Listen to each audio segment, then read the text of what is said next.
Good morning and a very warm welcome to you. Dumelang, Tobela, Absheni, Dimacheroni. Good morning and goeiemorgen. Thank you so much for joining us here on NEF Business TV. NEF, the National Empowerment Fund, Growing Black Economic Participation. We're extremely excited to have you. Earlier on, just before we went live, we mentioned that we oversubscribed by over 2,000 participants, showing how lucrative this sector is in creating opportunities for entrepreneurs who dare to dream and also reach out for those opportunities. Thank you again for joining us. I have the enviable job and I'm very excited and privileged to be your host. My name is Cindy Mabi. We have invited key players in the petroleum sector from the Department of Energy, the oil majors, the National Empowerment Fund, who is our host, and the retail association sector, the dealer councils, our investees, and you, our most valuable viewer and participant. Thank you so much for joining us. So as we commence, just to give you a sense of what you can expect, we'll deal with issues of policy, funding criteria, what you need to do as an entrepreneur to position yourself to access those opportunities, and the finances that has been ring-fenced. So please post your questions in the chat room for those who are on the Zoom platform. Otherwise, you're also welcome to engage with us on social media. On Facebook, it's the National Empowerment Fund. On Instagram, it's at NEF Corp, that's NEF CORP, including Instagram, etc. We are recording this session, which will be available as a video on demand. So again, please post your questions when you are ready. Now, to kick us off here on NEF Business TV, we have the fund manager for Imbewu, and she's responsible for SME funding, Aldine Govender. Thank you so much for joining us. As I've acknowledged all the other participants, we are grateful that you all could make it. Aldine, your presentation starts in 10 minutes, but just as an icebreaker, some of the requests that we've received are for job seekers in the fuel sector. And we know that entrepreneurs are the bedrock of creating much needed employment, especially under COVID-19, now with alert level 1 having eased economic activity, but we are sensitive to the fact that many people are desperate for employment. Thank you so much. Please proceed. Thank you. So just to give you an overview of the NEF mandate, we were established by the National Empowerment Fund Act, number 105 of 1998. We're an agency of the NIC, and we're a driver and thought leader in promoting and facilitating Black economic participation through the provision of financial and non-financial support to Black-owned and managed businesses, as well as by promoting a culture of savings and investment among Black people. And by the way, we are the only DFI exclusively mandated to grow BBBE. We fund across all the sectors of the economy from 250,000 Rand to 75 million Rand. So to date, the NEF approved 1,058 transactions worth more than 10.6 billion across the country. And over 7 billion has been disbursed to these companies since inception. We've secured clean external audit opinions for 17 years running. And since inception, we've created 101,000 jobs, of which over 68,000 jobs were new. We have also supported 24 strategic and industrial projects with 12.5 billion, with the potential to support over 52,000 jobs. 75% of the transactions are at an advanced development stage. And since inception in the sector, we have created 3,600 job opportunities. We also promote a culture of savings and investment as the NEF. If you remember the Assange share scheme that we've made available a few years ago, with more than 12 million end-to-end shares. Oh,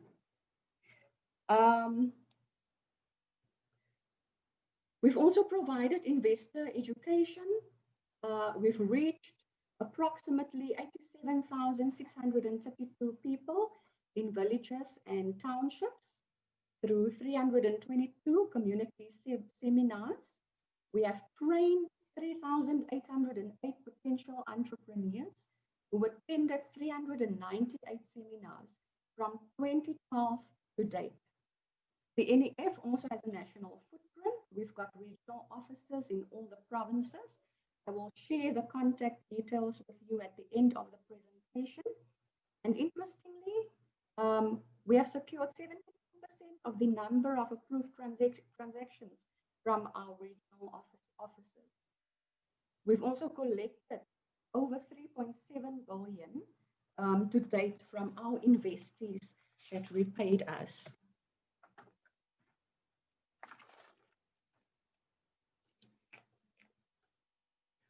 Just a quick example of some of the sectors that we funded. We've invested about 900 million in developing projects with a total of 5 operational businesses that have created over 3,600 jobs. And we've leveraged over 4 billion of third-party funding to create new manufacturing and industrial capacity alongside local and international partners. We've invested over 1.6 billion by supporting 454 small and medium enterprises in the SMME space. Then in the township and rural economy space, the NEF disbursed over 2.1 billion in support of entities in rural and township economies. And these entities will vary from property businesses like your shopping malls, the petroleum sector where we funded service stations, and businesses that operate in the tourism sector. In the property sector, the NEF has approved over 372 million to contribute to the transformation in the sector. In this past year alone, the NEF approved approximately 150 million in the sector, leveraging close to 600 million in third-party funding. In the tourism sector, we've disbursed over 251 million, and we continue to invest in community-owned hotels and lodges to drive the growth of the tourism sector. So this one example will be the Graskop Gorge Lift, which is a flagship project that will drive tourism development in the panorama tourist route in Mpumalanga. And it's also the first of its kind in Africa. So I'll encourage you to visit the Gorge Lift in Mpumalanga. It's really something special to see. We've also invested over 272 million in the affordable housing sector. And in the agro-processing sector, we've invested over 316 million in the sector. So investments in the sector will include, as an example, processing of castor oil, fruit juices, and condiments. And in the energy sector, the service station sector, we've invested over 885 million countrywide, 40% of which are owned and managed by Black women, which we are very proud of.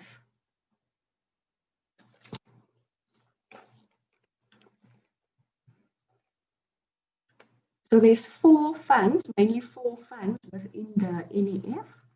The Umnotho Fund, the Imbewu Fund, the Strategic Projects Fund, and the Rural and Community Development Fund. I will quickly take you through the product offerings. So the Umnotho Fund will provides capital for expansion of businesses and the buying of shares in white-owned businesses, or what we call your BEE deals. And they also provide funding for new ventures or startups. And the products that they offer is acquisition finance to buy businesses, new venture finance, so that's for your startup, that's your startup capital, They provide expansion finance for existing businesses. A capital markets product. It's a product that assists Black businesses to list on the JSE. They also provide liquidity and warehousing.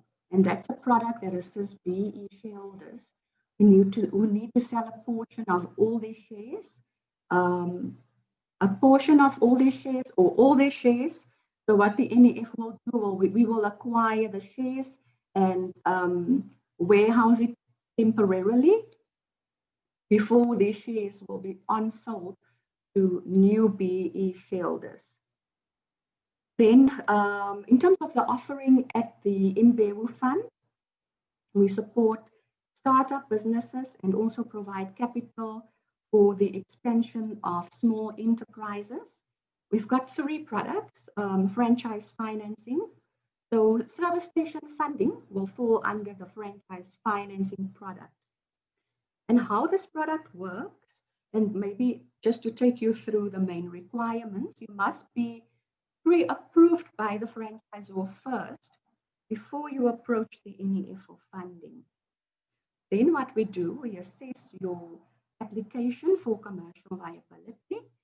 Our funding is structured over a 5-year term, maximum 7 years, at a prime-linked interest rate.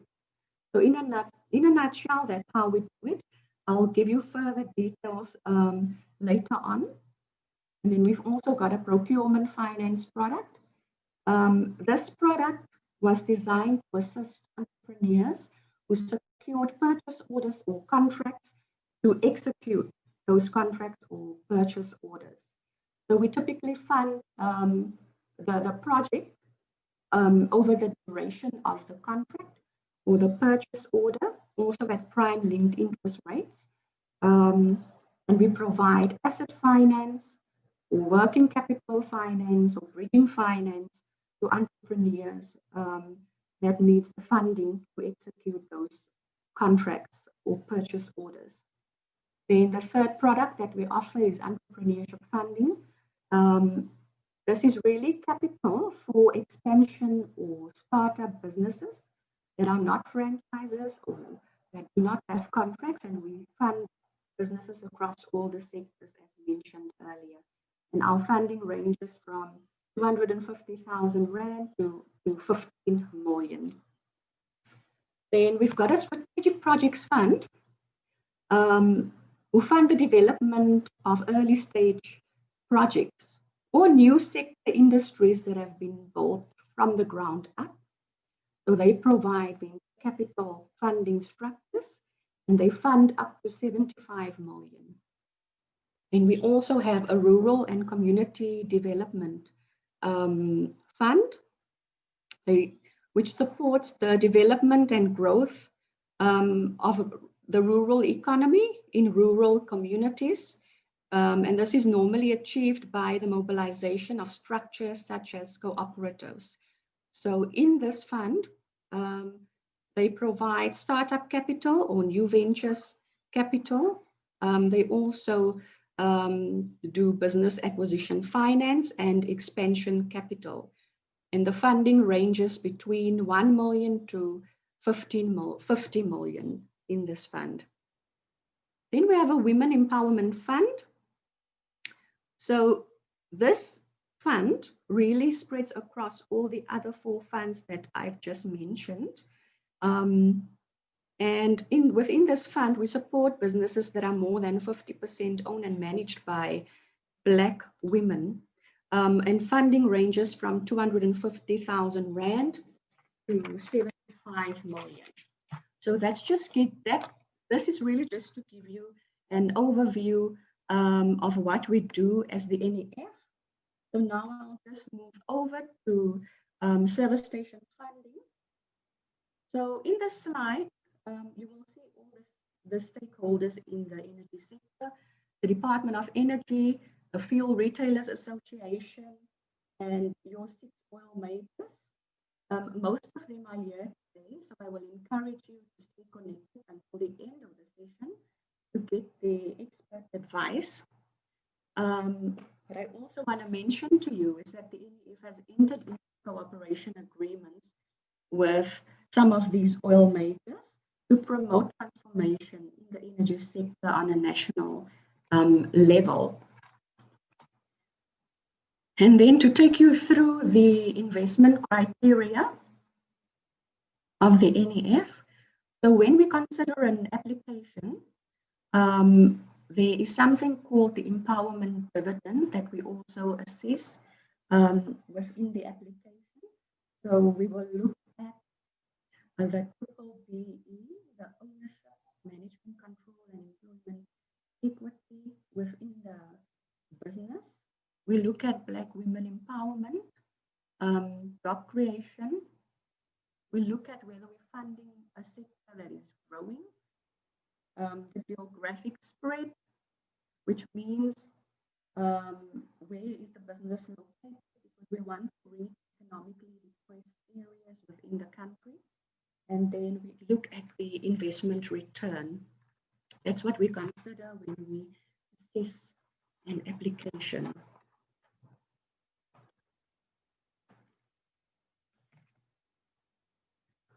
So the advantages of franchising, we all know that if you're a first-time entrepreneur, it's always easier to invest in a franchise business because you're investing in an established brand with a track record, which typically minimizes the risk of failure of the business.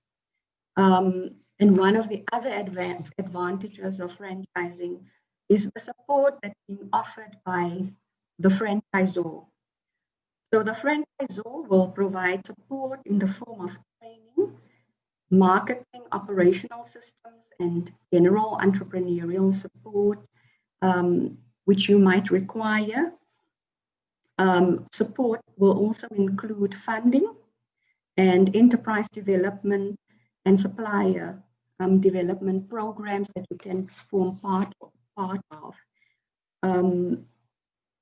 And then the agreements that we have entered into with the oil majors, which I mentioned earlier, it was really done with the intent to transform the sector, and especially with focus on women empowerment. So I want to share some of the statistics from our portfolio. So in our entire portfolio, service stations rank as the most vibrant and successful businesses, both commercially and in terms of the repayment trends to the NEF. We have invested over 885 million rand in the service station sector. We funded over 110 fuel stations to date and supported 3,473 jobs. And of our investments, 31% have exited successfully, which means they've repaid us in full. And 44% of our investments are owned by women in the sector. We've also agreed to a risk-sharing model with the oil majors in terms of the cooperation agreements that we've entered into, which really shows the commitment to transforming the sector. And I just want to share a few interesting facts about the industry with you. So the service station sector contributes 6% to the South African gross domestic product.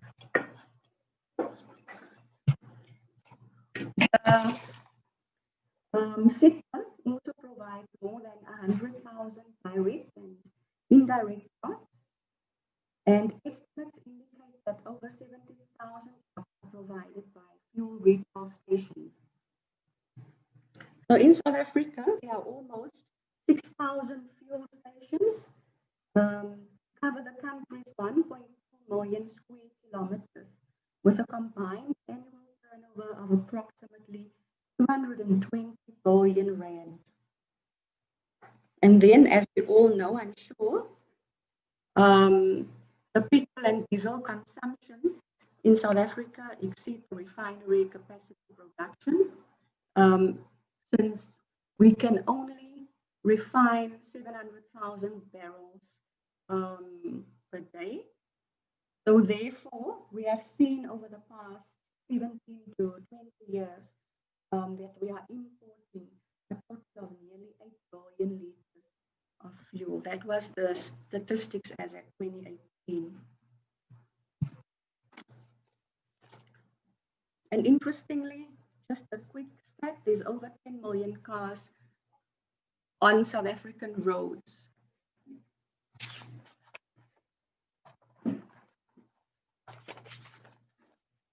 According to 2019 industry report, we've seen that India is the market leader in the number of retail fuel stations owned, with 1,897 sites. That could be more by now, as this was the stats that we've extracted from last year's industry report.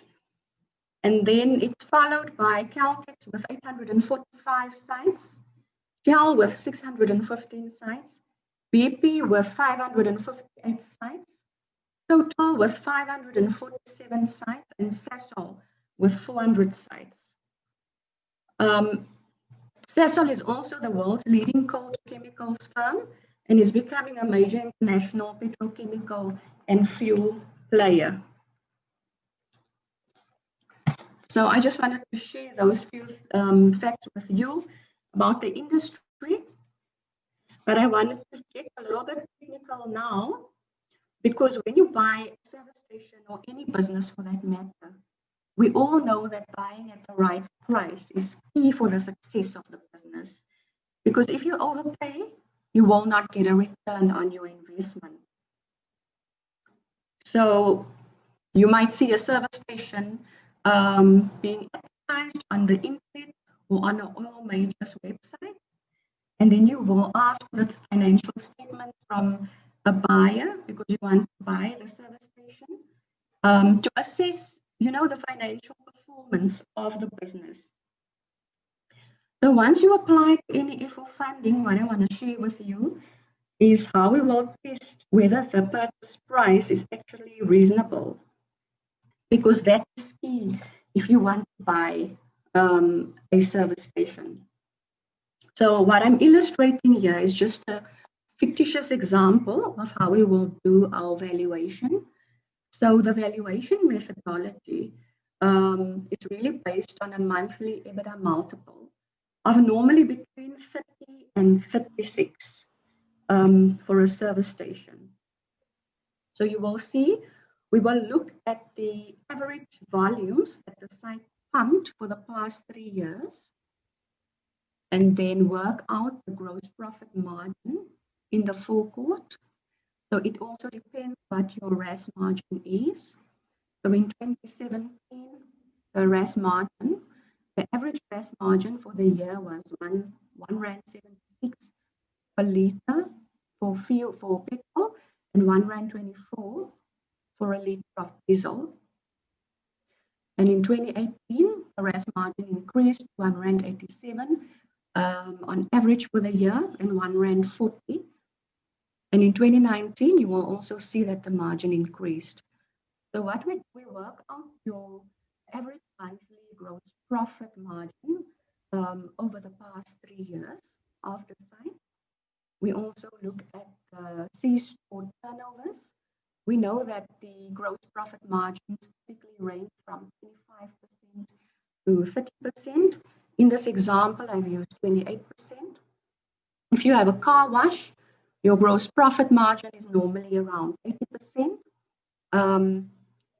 And once you've done this calculation and you get your average monthly gross profit over the past 3 years, what we do is we apply an operating expenses margin to gross profit margin because we've done an exercise on our existing portfolio, and we've seen that service stations, their expenses typically range from 70% to 80% of gross profit margin. So You deduct the gross profit margin, then you will get a net profit before interest and tax. If you apply a 36 multiple, which is the norm in the industry, your purchase price in this example will range between 6.6 million to 10 million. And if you look at the mid-range, it's about 8.3 million for this specific site, as illustrated in this example. So that is the type of assessment that we will do, because we want to ensure that you don't overpay for a service station. And we know that, sellers would always want more for their service station, for their service stations. And in some instances, we will assist you to negotiate the price to a reasonable level. That's what we do as the NEF. I don't have much time. I've only got 10 minutes. So I try to keep the presentation as brief as possible. But what I want to quickly touch on is the lessons that we've learned in the industry. Location is key for the success of a service station. So you really have to look at the traffic volume around the site and the proximity to the major routes to ensure that you're buying a good, viable site. And interestingly, what we found is that during the lockdown, service stations that are located in townships seem to perform very well as compared to the ones in the suburbs. In terms of the performance of the sites that pump 300,000 liters of fuel and above are normally viable sites, and they do not face any cash flow constraints. We've also done exercise on our existing portfolio to test the break-even of the site, and that is what we found. If you are looking out for a service station, make sure that that you acquire a service station that pumps at least 300,000 liters of fuel. And then I want to share some of the reasons for underperformance of service stations. So after you acquire a site, there's a few things that you need to consider. Actually, before you acquire the site, you need to understand whether there's new competitors that will enter the market. Because if they are going to enter the market, it's definitely going to affect the site. The other issue that we've picked up is that where a service station has commercial or account customers, normally after the acquisition, when a new owner takes over, the site will lose those account customers. So when you look at the purchase price of a service station, you have to discount price by a value that commercial and account customers contribute to the site. And then you have to be careful around dilapidated sites. We've also seen that those sites struggle. And the sites that also struggle, we've noticed that we don't have adequate financial management systems in place, and they are based in a very poor location. So I have come to the end of my presentation, Cindy. Thank you for your attention. I've listed the contact details of our regional offices on this slide. I'm handing over to you. Thank you, Cindy. Thank you so much, Aldine. Really appreciate it. That's Aldine Govender. She's the Imbewu Fund Manager responsible for small, medium enterprise funding. The presentation itself on my side, we could see the slides, but we are aware that we had a challenge with your audio, which was intermittent. So at some points we could hear you well, and at other points you weren't so clear. And we do apologize to our participants and speakers, because as much as we rely on technology, we also have to make room for a margin of error. We'll make sure that this presentation and the podcast is loaded on the NEF website. That's NEF Corp, and that's nefcorp.co.za. Aldine, before you go, there was a question, and not to take away from the seminar or the webinar, which is on the fuel sector, but we have Dumi Musime who says, does the NEF also fund poultry farming? Yes, we do. So Tumi can contact me directly as well. I'll give him my email address, just to give him more details. So it's govender@nefcorp.co.za. So that's govender@nefcorp.co.za. Much appreciated for your time. It is as you heard from our previous speaker, that this is a sector, especially franchising, which has got a mitigated risk because of the relationship. It's a standardized operation, and funders or financiers are more inclined to go with this particular model as it is safer and there is a higher rate of success. Now, our next speaker is from the Department of Energy, who will be speaking on the petroleum licensing sector in particular, or segment. Please help me welcome Paul Nkomo. Thank you so much for your time, Paul. We hope you're well and that you'd be able to field the various questions we have on social media. Please introduce your discussion or your topic, and especially when it comes to the licensing requirements of petroleum, the role of the Department of Energy as a regulator and the authority that extends or can terminate licenses, and also determine the building and establishment of petrol stations. Introduce your topic, your designation, what you do in licensing, and how it all works. Thank you. Okay, good morning, everyone. You're speaking to Mpho Nkomo. I'm from the Department of Mineral Resources and Energy. I know that my presentation says energy, but we are now the Department of Mineral Resources and Energy.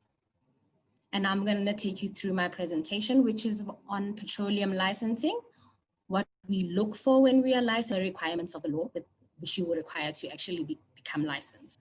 Okay, so my outline will talk you through the licensing objectives, which means why are we here? Why do we license? Supporting documents you require to acquire a license. Our main licensing considerations when we license you. Main analysis considerations, the challenges that we encounter while we process your license applications. So our objectives, that'll be promoting an efficient manufacturing, wholesaling, and retailing petroleum industry. So we have 3 different licenses. One to manufacture, that is where if you want a plant to refine product, or wholesaling licenses, this will be your suppliers of petroleum products, and your retailing petroleum industry. Hi, Paul. My apologies, folks, and fellow South Africans and participants on various platforms. We do seem to be struggling with the quality of the audio.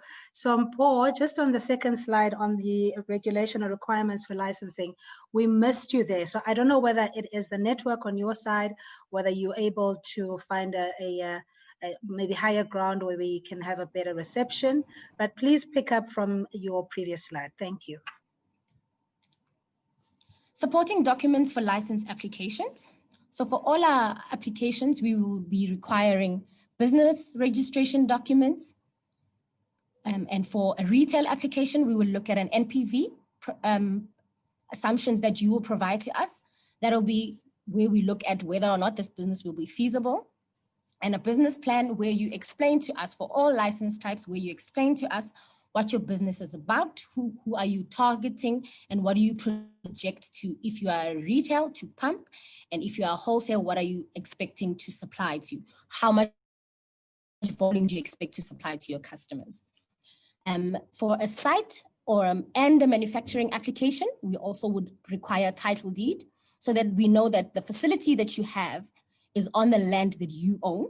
So we'll also check ownership.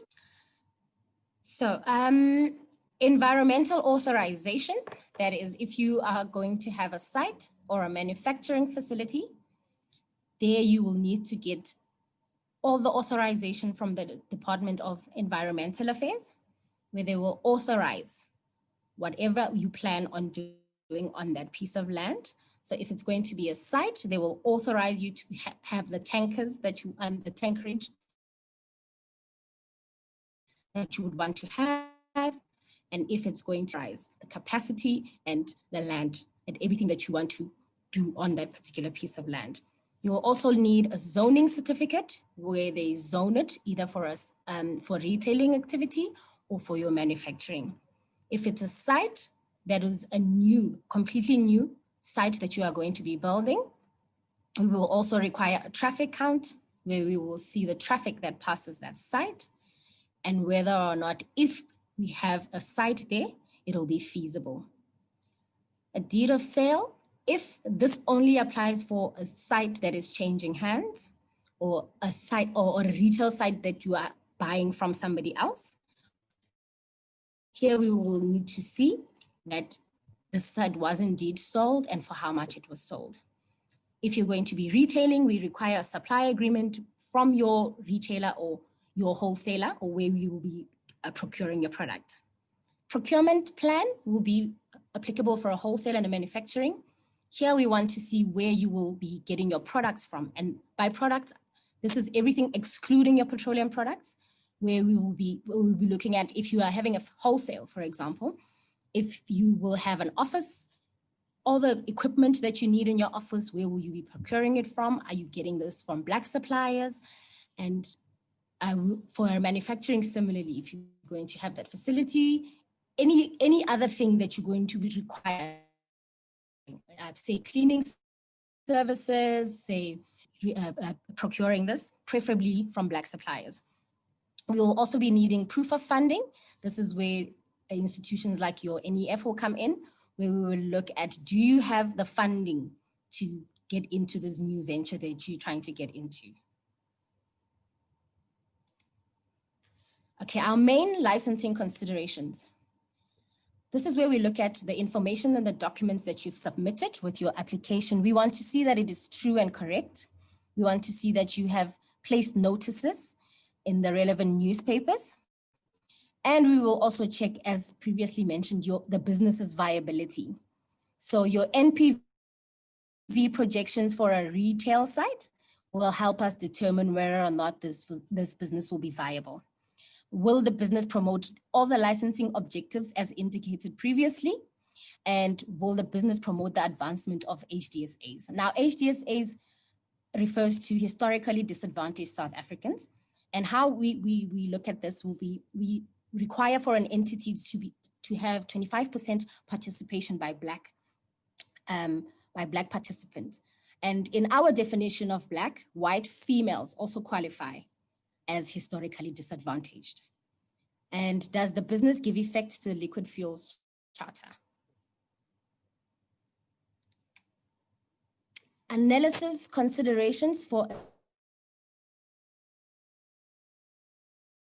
a site. This will be completely new. You're not buying an existing business. It's just a land that you now plan on having a filling station on. So we will check if the ownership of that site corresponds with that of the applicant. That means we do not require leases. The person who's applying for the site license needs to be the person who is licensed to be the person who holds the title deed to that particular piece of land. Is the site correctly zoned for retailing activities? So here we will look at your zoning certificate and check whether or not that zoning permits you to have retailing activities on that piece of land. Does the site meet environmental requirements of the business, environmental authorities to authorize you to have that facility there? And is there a need for that particular site? Did you get the permission? If it allows for access from a national road, you need to get permission from SANRAL or other authorities in that regard? And did you provide a traffic count as indicated, which we will check whether or not that site has sufficient traffic passing there that necessitates another site. And generally, we will look at, is there a need for this particular site? If you're coming into an area, we will look at, is there a need for a new entrant to be entering into that space? Existing sites that are there, if there are existing sites, is there a need? Can people access petroleum products in that area? If you're coming in, will you not be taking literage from existing sites? If not, then are you bringing a particular service to that community? And how much do you project that you're going to be pumping? And how do you plan on getting those literage? Say, for example, there is a site that is existing there, but you are targeting a different market. You need to basically convince us that in you coming into that space, you will not be taking literage from the existing players, and that you will be adding a service, and that you will be able to, getting into this space is quite expensive. So you need to be able to show us or prove to us that you will be able to make the return on the investment that you initially make, while also not taking or killing the existing businesses that are there. Considerations for a retail. Now, a site license will be paired with a retail. When you apply, you'll apply for both a retail and a site. So the site is for the land and the retail is for your operations there. So when considering our retail applications, we actually look at the ownership of the business. The owner, in terms of your company document, does it correspond with what you have on the application? And by a wholesaler, because that is not allowed. You need to play in one space. If you're a wholesaler, you cannot retail. And if you have a retail, you cannot be wholesaling. And what is the level of ownership and control of this business by HDSAs? As previously indicated, we need you to be 25% owned by HDSAs. Is there a need for the site or for this business? Does the business have a consistent and reliable supply of petroleum product? This we will determine by looking at your supplier agreements and the terms thereof. And how many people will be employed in this establishment, whether it is a new site or a site that is changing hands. Also, we will require projections of liters. In this case, you need to provide to us, if it's a change of hands, let me start there. If it's a change of hands, we will look at the liters that you've pumped. You will provide an NPV and you will provide historic liters pumped from that site. And when you actually draw or come up with your projections, you need to be looking at what the site could pump previously as a baseline, and then tell us what you project that the site will pump. If it's a new to industry, you will not have any baseline, but you will then look at how much are you projecting that the site will pump. And also we will look at how will the business be funded. Hi, hello, welcome back, and thank you for joining us here at the NEF Business TV. NEF means Business, National Empowerment Fund, growing economic participation. We are aware of the technical glitches. In this case, Mpho from the Department of Energy was still outlining the funding requirements and also having the Black Economic Empowerment dividend of creating much needed employment, ensuring that you qualify in terms of the BE law being a previously disadvantaged individual. 25% of the HDSAs would then constitute or form part of the consortium of any deal in the sector. So Mpho, just to move forward, because I just want us to get to the interaction as well in the interest of time. And I need to apologize for the break in transmission. We are aware of it, but we'll have this podcast ready on all of our social media platforms. It will be on our website and we'll also post it on YouTube. Mpho, if I may just jump to the Q&As and we'll share your presentation with on our website for those that want to go into it in detail. Mm. Can you just give us a sense? There's some of the questions are around the ownership of the site.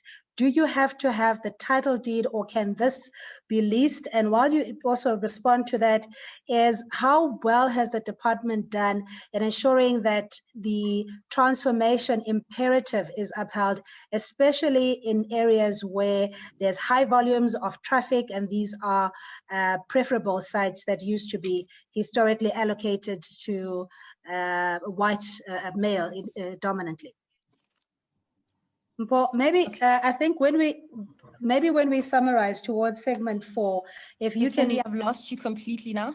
yeah, if you can locate a better network where you are, because we're not even able to take Q&As at the moment. So with if you will permit us some grace, that with the Q&A, or when we wrap up in the conclusion segment, that you'd be able to pick up on your presentation. We do have to move on to our next speaker. If I can ask Tebogo Matsi to please switch on your video and your audio. And Tebogo Matsi is from Engine, the transformation manager, and part of the segment. The next segment is on the oil majors that you can pose your questions to on how to engage in their supplier value chain, economic development or enterprise development, and how do you get your aspirations and desires ahead of the rest? How do you position yourself to take advantage of the low-hanging fruit, as it were? So Tebogo, if you're available, may you share your screen and also unmute your audio. While we're here, we also have questions coming from the chat room, where people are saying this is a wonderful opportunity where you can share your business or your email address, the contact list, so that you can be on the database. We'll be able to then get back to you if we're not able to answer all the questions. But I see one from Ernest Russell, who says, what kind of licensing do you need for cross-border wholesale to countries like Eswatini, Lesotho, and Botswana? And Tami also concurs with us, saying that let's rather have the presentation on the website, as we're struggling to get the audio, or there is an interruption in the audio. So Tebogo, are you there? Welcome. So we're not able to pick up Tebogo. Let's see who's our next speaker in this segment. We'll ask Mr. Sibia if you are available to speak on the Retail Association or the Retail Fuel Association and the Industry Dealer Council. Exactly what do you do? Because there are many dynamics that come into play here. One is the regulatory framework. Secondly is the aspirations of Black economic participation and inclusion. And we know that we're dealing with a sluggish economy, notwithstanding the impact of COVID-19, and how many jobs have been severed, that we have people who are on the fringes of the economy that need to be accommodated. So I'm going to ask Mr. Sibia, who's the CEO of the Fuel Retailers Association, Reggie, if you're available and you can hear us, please won't you share your presentation, unmute your microphone and your video as well. Hi, Reggie. Hi, Cindy, how are you doing? I'm good. I'm good. I'm hoping that your interconnectivity is more consistent.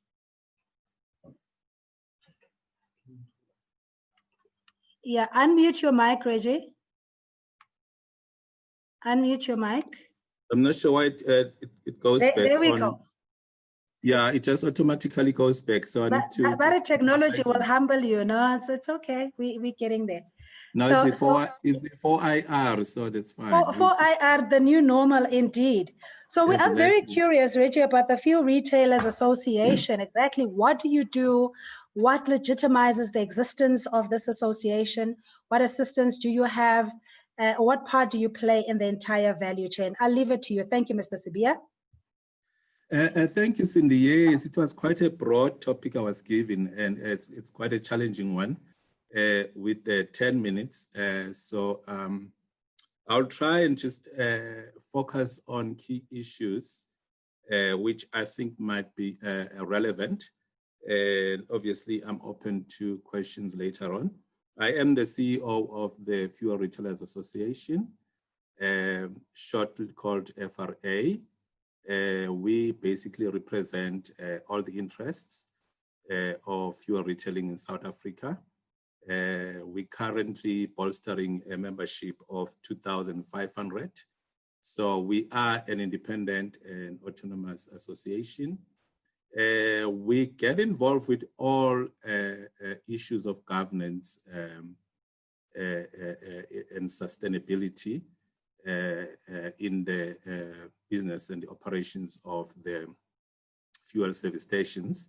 And we're there basically to ensure that the interest of fuel retailers, who are service station owners, are taken care of. So our role is actually twofold. We do get involved with issues of access to the market. So we do get involved in the issue of developing the sector code, for example. Yeah, so our role, I was saying, is actually twofold. We do get involved with a regulatory framework or the legislation to ensure that we remove and we eliminate the barriers to entry as much as we can. So the people who have been in the industry for quite some time will realize the journey that we're coming from in the area of transformation, that we started with the Liquid Fuels Charter. This charter was actually annexed to the Petroleum Products Act, and one would have actually expected that then it would become law. But in practice, it actually just became clear that this was more a gentleman's agreement. And not only that, it was very vague in a number of areas. For example, it mainly focused on the ownership, and I think Mpho touched a bit on the 25% ownership, but also that was very confusing in terms of application. For example, if an oil company decides to give 25% of their marketing aspect of the business, was that then enough? And what then happened is that most of the oil majors actually got into what we call the PE, partnerships like Shell with Tebe Investments, where they actually offered 25% of shareholding to those PE partners. But then this left a big question about then the rest of the value chain. What happens in retailing? How do we then? How does the Liquid Fuels Charter, and ensure that there is compliance also in that aspect? What about the other areas like storage, distribution, et cetera, et cetera? So it became very clear that while this was one of the first charters that came into the industry, that it was not actually fulfilling the expectations of the stakeholders and also of the public at large. And then the other thing that the Liquid Fuels Charter had, they were talking of things like the supportive culture, but again, I mean, how do you define the supportive culture? And then the other problem is that it introduced the elements of supporting finances and credit terms. But again, it was not clear how then the oil companies are supposed to do that. So there was a lot of gray areas. And so it did not really do what it was supposed to do. Then there was a call from the industry to relook at the Liquid Fuels Charter. FRA was actually at the forefront of those negotiations. And we are actually currently just completed what we called the draft sector code under the DTI legislation, which is a fuel-specific sector code. And it is very, very clear with very clear targets. And it also identifies the different activities in the value chain. So there's a sector code for retailing, there's a sector code for wholesaling, distribution and storage, refining, also biofuels, and also gas. So, so we had to identify all the areas of opportunity, and each of these activities has got its own scorecard with clear measures. And also what we advanced in the sector code was the issue of definitions, obviously, and that is assisted by the current legislation. As you might be aware, the HDSA definition was quite problematic in the Liquid Fuels Charter, because that also included, white women, and also then if somebody used that as a definition, for example, if you have more other races like, Indian, for example, as a race progressing, that would be counted as a movement. And then when the audit was done in 2011 by the Department of Energy, it became very clear that the African group specifically was way, way behind. And so the issue of definition also had to be reviewed. That's why now when we talk about Black, we're clear who we're talking about, which is African, Indian and colored, but also our scorecards also address the issue of demographics through the EAP targets to ensure that, we balance all the groups according to the demographics. And also there is a weighing of points for a designated group like women. So if you actually get the participation of women in your business, you get more points, and also the youth, and also the people with disabilities. So it is more refined. But what is more important, I think, to answer your question, Cindy, how do we change this from just being a gentleman's agreement and make sure that it actually works? The amendments of the BBBE Act came in with Section 10 of that amendment, on which the codes are also based on. And Section 10 basically states that any organ of state that issues licensing for business purposes, it can no longer issue a license that is not compliant. So for us, this is a milestone, because when we get the sector code gazetted, the Department of Mineral Resources and Energy will no longer have any excuse or reason of why they will actually issue a license that is not compliant, because Section 10 requires that, and DMRE will have to actually record, even in their annual report, how many licensing that they've issued, how many were compliant, and if they were not compliant, what were the reasons. So we believe that is a major milestone, and that will change things significantly on the regulatory space. So that's really good news with the timing that I'm giving. I don't want to take more. I'm not even been timing myself, but also on the other regulatory matters, because it's one thing just to get, Black people coming into the industry. We also need to make sure that when they come in an industry that is sustainable. So one of the key roles that the FRA deals with is the issue of margins. So many retailers are not even aware who actually negotiate the margins for retailing. It is not the oil company, I have to say that.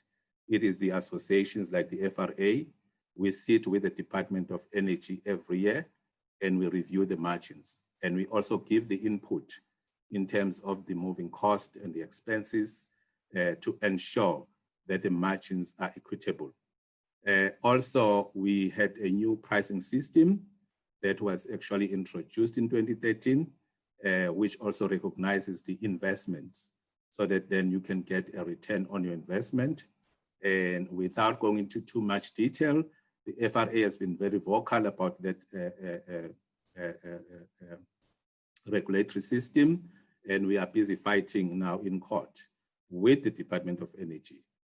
Not because there is any animosity, but it is just to ensure that if the regulator is not ensuring the sustainability of retailers, that they are actually held accountable. So if courts have got to make that determination, those are the things that the FRA is doing.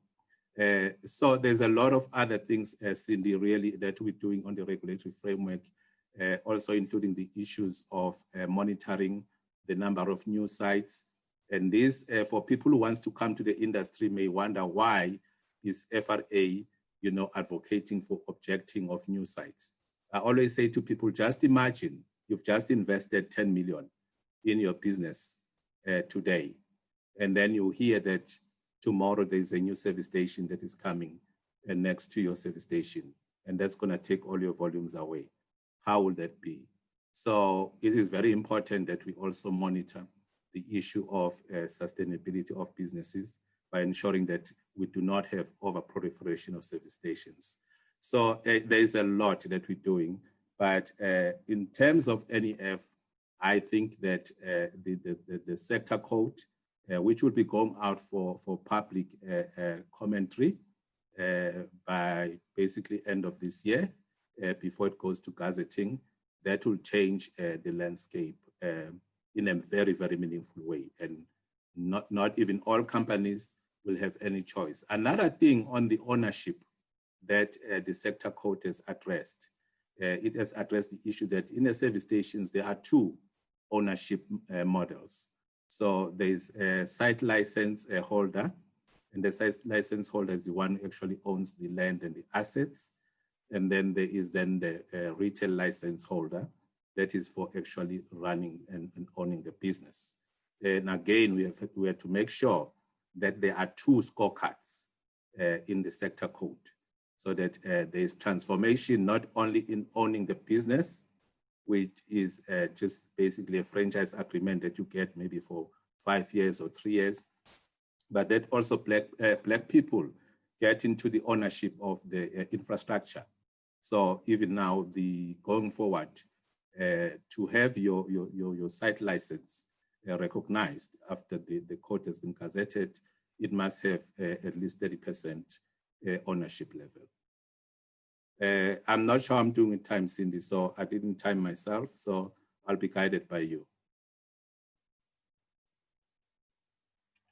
Thank you so much, Mr. Sibiya, for that insightful presentation. We're doing well for time, but we also want to engage more with the question and answers. And the question around the set-asides or even the charters that we had to incorporate previously disadvantaged individuals into the economy as part of the concessions which were negotiated in the advent of democracy. There isn't much room to maneuver outside that space, and where others might argue there should be a higher concession, if you will. We've seen in other countries where there is indigenous ownership or the equivalent of our BEE. Those kind of quotas are not likely to change, but we need to learn to work within the parameters of what we are given. What would you say has been the success rate of transformation in the sector? Are we reaching the desired targets? No, we haven't, as I indicated, and only is not because there was no effort. The liquid fuels charter was trying to address that, but due to the number of weaknesses that I've just identified, it is not able to take us forward. And as I mentioned as well, we did have an audit which showed that there was a dismal performance, especially in the area of Africans owning the space. But moving forward, I said that the Section 10 of the BBBE legislation, which actually enforce the Department of Energy, as we call it, to now issue licensing, because there's always exchanges of hand, Cindy. Even today, there's probably a license that's being issued. So once the sector code, which we are busy doing with the draft form, is gazetted, then the department will no longer be able to issue any license that is not compliant. For me, that is what is going to make the significant change. And also, then the department is also going to be accountable to Parliament in terms of reporting annually, the number of licenses that they've issued and why they are not compliant. So it's been a painful journey, but I think there's a progress. I must also, recognize the fact that some oil companies, in spite of the weaknesses in the liquid fuels charter, some oil companies have been advancing the progress, but it's got its own shortcomings. For example, when it comes to the issue of site license ownership, now you get an owner of the land who is just might be a white male currently under the liquid fuels charter, who just says, I don't want to transform, do whatever you want to do. I'm not prepared to transform. But when we move forward, that license, after gazetting of the sector code, that license is no longer going to be a decision of the oil company, whether they actually allow that person who is leasing the property them not to transform. That person has got to transform through the issuing of a license that meets the requirements. All right, Resibia, just a very quick question. There's a number of our participants that want to know that is the license transferable from one dealer to the other in terms of their lease agreement, and specifically what is the duration in that case if it's moved from one owner to the other. The second one is around the wholesalers association and what kind of support the fuel or retail fuel association is offering the wholesalers. Yeah, okay. The department probably will have been the right person to answer that, but the site license is transferable. There have been different views, but it is transferable, and there's been some court orders around that matter. So it is transferable, but the retail license is not transferable. And also we must just understand that the licenses are actually the property of the department. I've had people, for example, when their lease agreement comes to an end and there is no renewal of the relationship, and people say, well, but can I hold on to my license? No, you cannot hold on to your license. Your license is actually linked to the business. Now I'm talking about the retail license, which is for operating the business, which is linked with the franchise agreement. But if you own your own property, then you've got two licenses. You've got a site license, which gives you the rights to operate in that piece of land. And then you've also got the retail license, which then gives you the right to operate the business.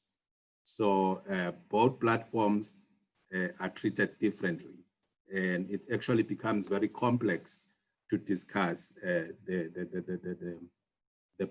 pros and cons of each license. But if you own your own land, you have more leverage, because even if the oil company, terminates the business, you still own the property.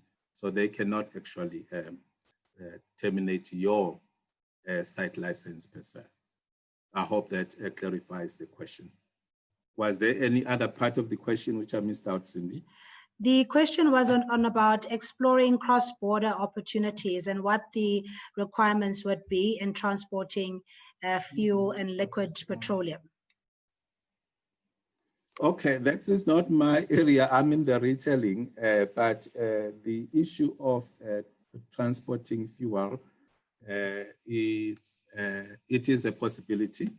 There are people who are able to actually even get the product from the likes of Mozambique into South Africa. All that you need to have is to apply for a wholesale license.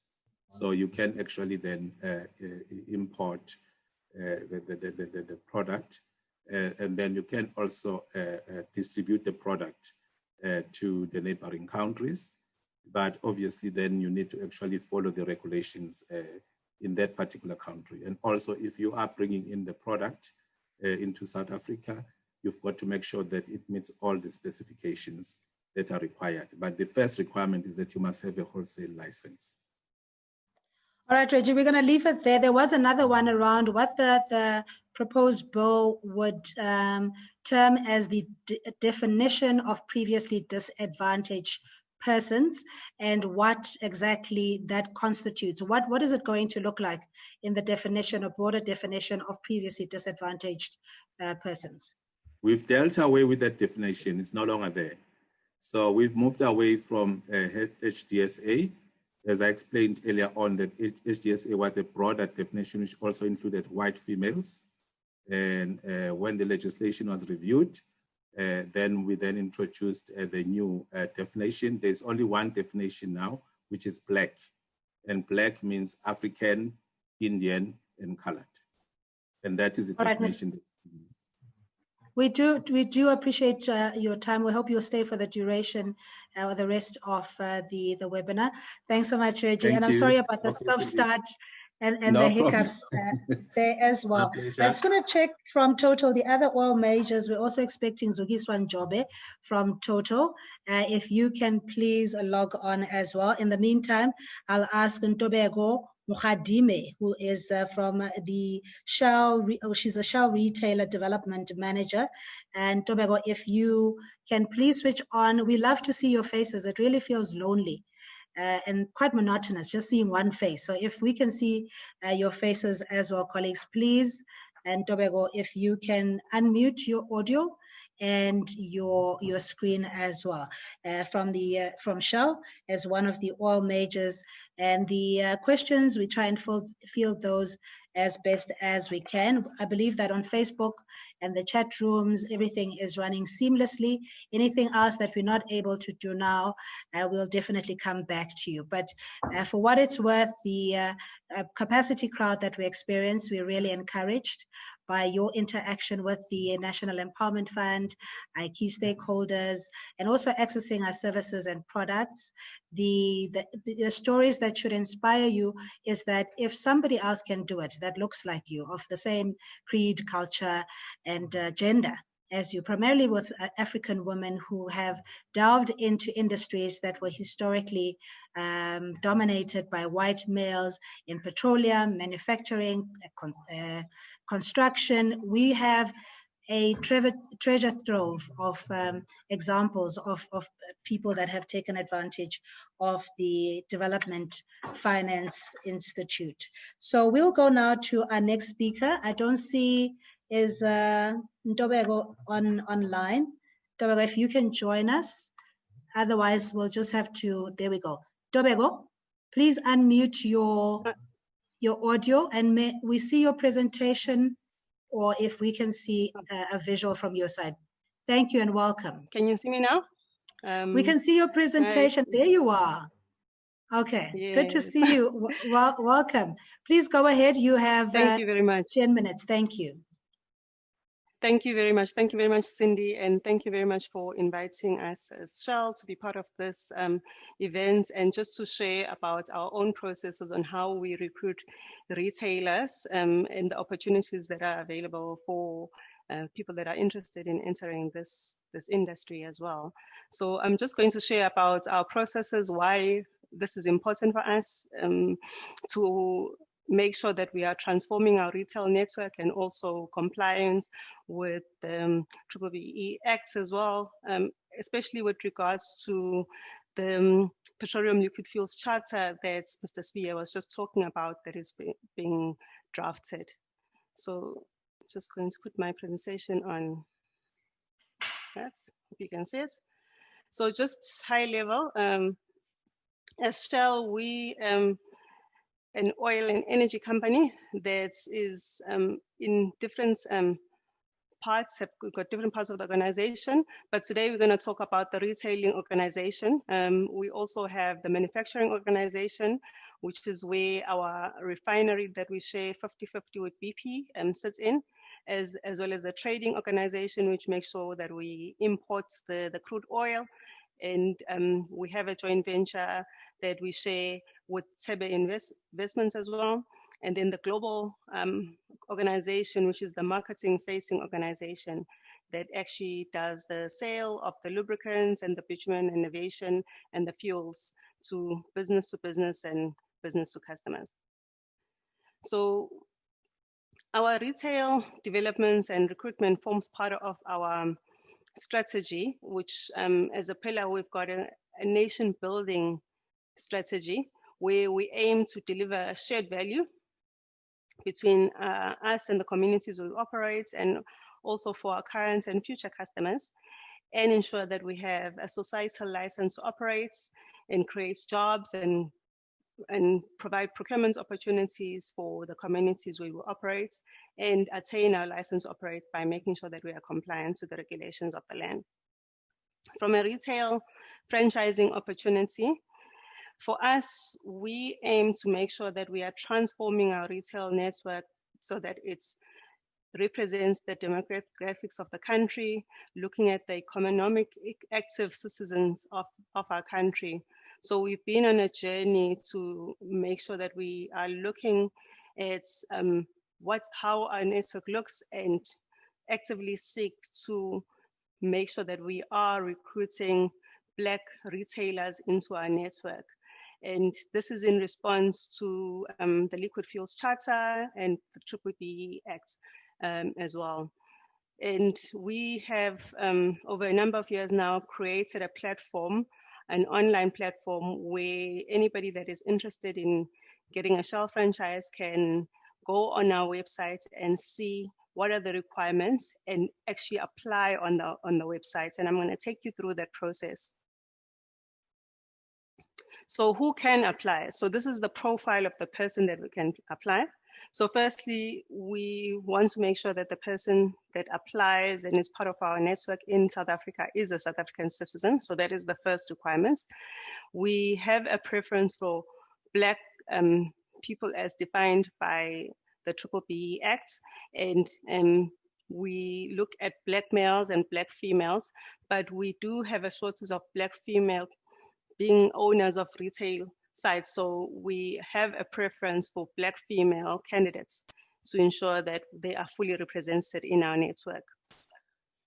The candidate that applies must not be involved in bribery and corruption. So we have a due diligence process where we also then test the candidates against our anti-bribery and corruption policy, as well as for the business perspective, also look at the integrity due diligence of the business. So we make sure that we are dealing with the company that is has passed our due diligence checks.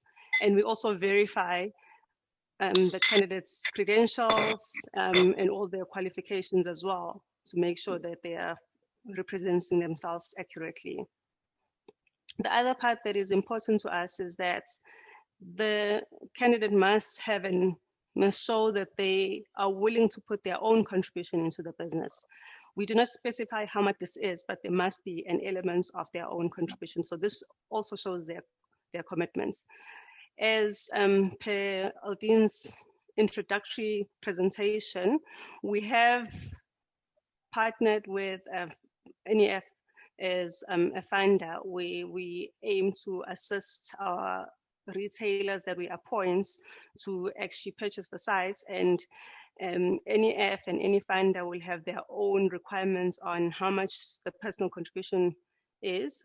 We don't stipulate that, but the funder, NEF, will say to the candidates based on the transaction how much their contribution needs to be. In terms of the application process, as I mentioned, the application process is an online process. So if you go to our website, which is www.shell.co.za, on the top right-hand side, you'll see retail franchising. And if you click on there, that is the application place where you put in your application. It's a very simple application process.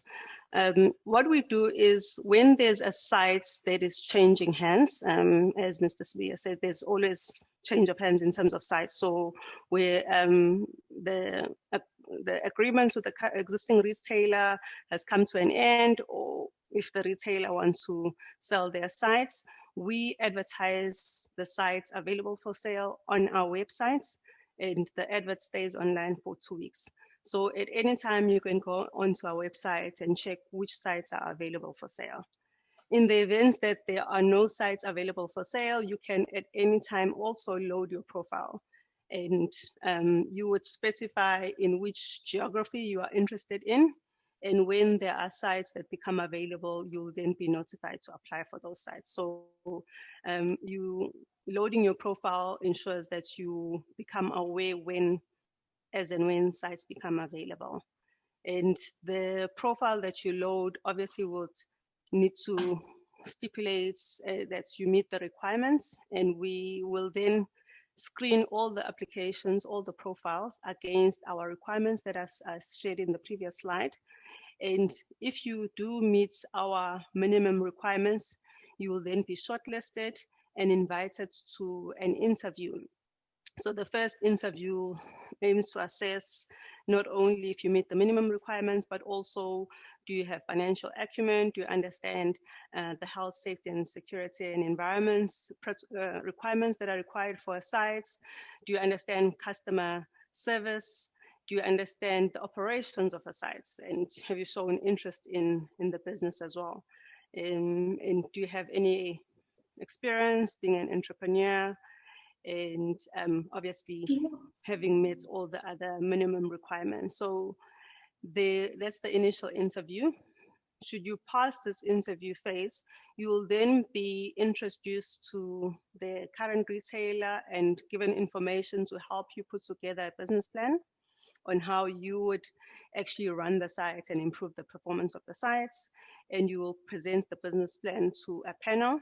The panel will then decide based on those presentations who they then approve and appoint as the new retailer for the sites.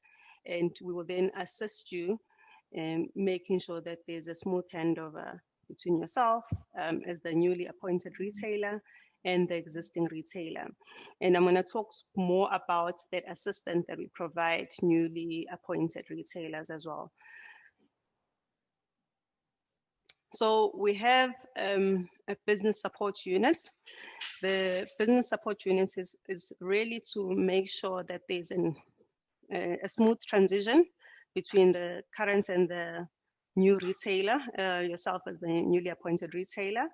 And then the second part is to actually help you by making sure that you understand how to run the operation in a financially sustainable manner. So we provide you through this process the financial tools that will help you to understand your business financial performance and to manage your business performance and understand how to analyze business performance and what are the controls that you can put in place to actually perform better and improve your business through that. Should there be any operational issues that you are facing, you are supported by this unit, and you are supported by our sales team who regularly visits you and support you in improving your sales and improving your performance of the site. So we have regular interactions in the first year as regular as monthly, and as you are more familiar in the years after the second year, the face-to-face interactions become quarterly, and we do these interactions, the business support units, as well as the funder and your sales territory manager that supports you as well. The agreements, the franchise agreements for all our Black retailers is a 5-year agreement. So that will enable you to pay any loan that you have that you've acquired in actually purchasing the business. And after the 5 years is where you potentially don't have a loan and you can then see all the profits from the business is retained in the business as opposed to having this finance that you are paying off over that period. In terms of obviously what happens after 5 years, based on your business performance, and there's a compliance and a dashboard that is kept that can be then renewed for a 3-year term and a 3-year term consecutively. So we help you in the pre-handover phase, making sure that all the existing accounts and all the systems are then changed over to your name. And post handover is throughout the 5 years. There are business support programs that we put in place to support you and make sure that you are a financially sustainable business over and above whatever support you will get from your funder. Yeah, that is it. I went through very quickly, but I'm hoping there's time for any questions that you might have. Thank you so much for that presentation. Very insightful and useful. As we can see with the reaction from our participants, we have a quick one from Tembeka Bobo, and amongst others, there's also Mandilake, or Mandilake, I beg your pardon, who asked about the requirements, personal contribution. Some saying that it could be a barrier to entry, as typically Black people and Black women. Tembeka says, we don't have the money. It's as simple as that. What do you mean, or what do you refer to as personal contribution? And would you be willing to take a financing from a DFI like ourselves, the NEF, as part of that owner contribution? Yeah, okay, so personal contribution is actually your own funds. We have a lot of candidates that have been employed by other businesses, and then at some points in their career, they want to then become a retailer. So what we often see is that that person will then utilize their pension fund, as an example, or whatever other saving that they've acquired during the time that they're employed as their own personal contribution. Yeah, so it is money from your own pockets, and it's just shows your commitments. And in terms of what that's, if the funding from NEF, for example, will be classified as own contribution, no, it's not. So over and above what you have put aside and saved, whether through an investment or through your pension or some sort of saving like that, you will then, the balance of that, you would then approach a financer like NEF to then subsidize that in order for you to purchase the sites. Ntombeko, please may you just close your presentation so we can see the splendor of your beauty, that you can mesmerize us in a full screen mode.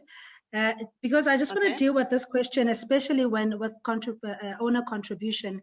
Is it negotiable? And the previous speaker was saying that if you can get the franchisor to give you pre-approval for a site, for example, and you come to the NEF and you apply for the whole package of what the funding is required, that would also include owner contribution, but you have to be pre-approved by the franchisor.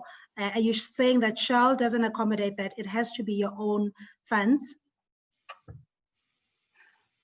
Okay, so in the events that you get 100% funding for the sale, I think if I understand you correctly, Cindy, so that would be taken into account as well. So if you can show that you have been given pre-approval by a funder, that will be taken into account.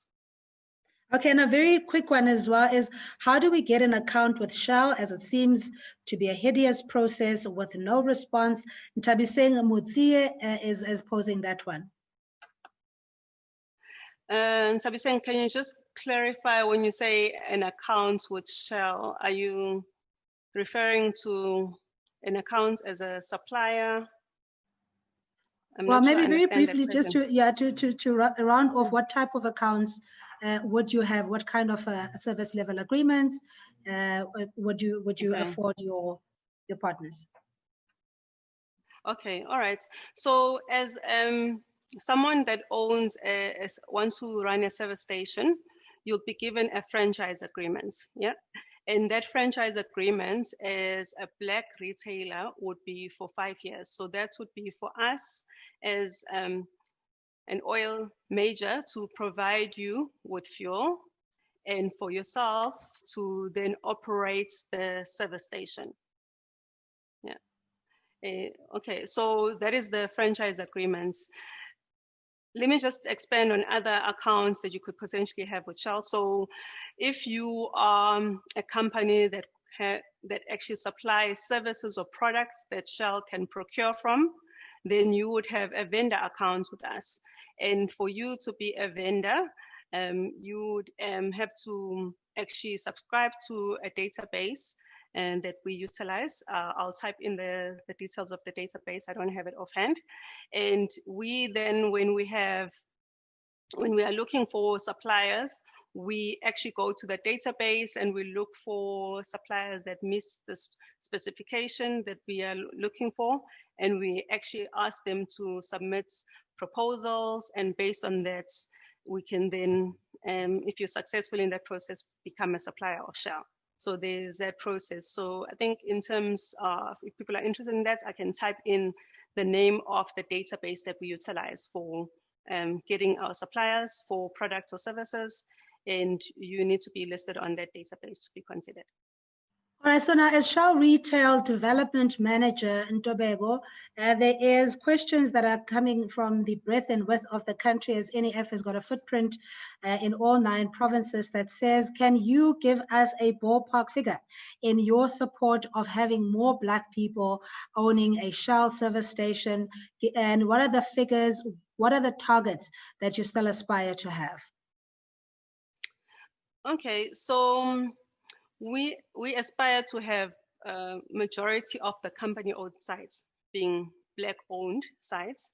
So we are currently about 40% of our sites being Black-owned, and we still have a target to increase that by, as I said, focusing predominantly on Black women and also focusing predominantly on Black youth. I think we don't have a lot of youth trying to enter the sector, and we would encourage as many youth as possible to apply to be a retail franchise.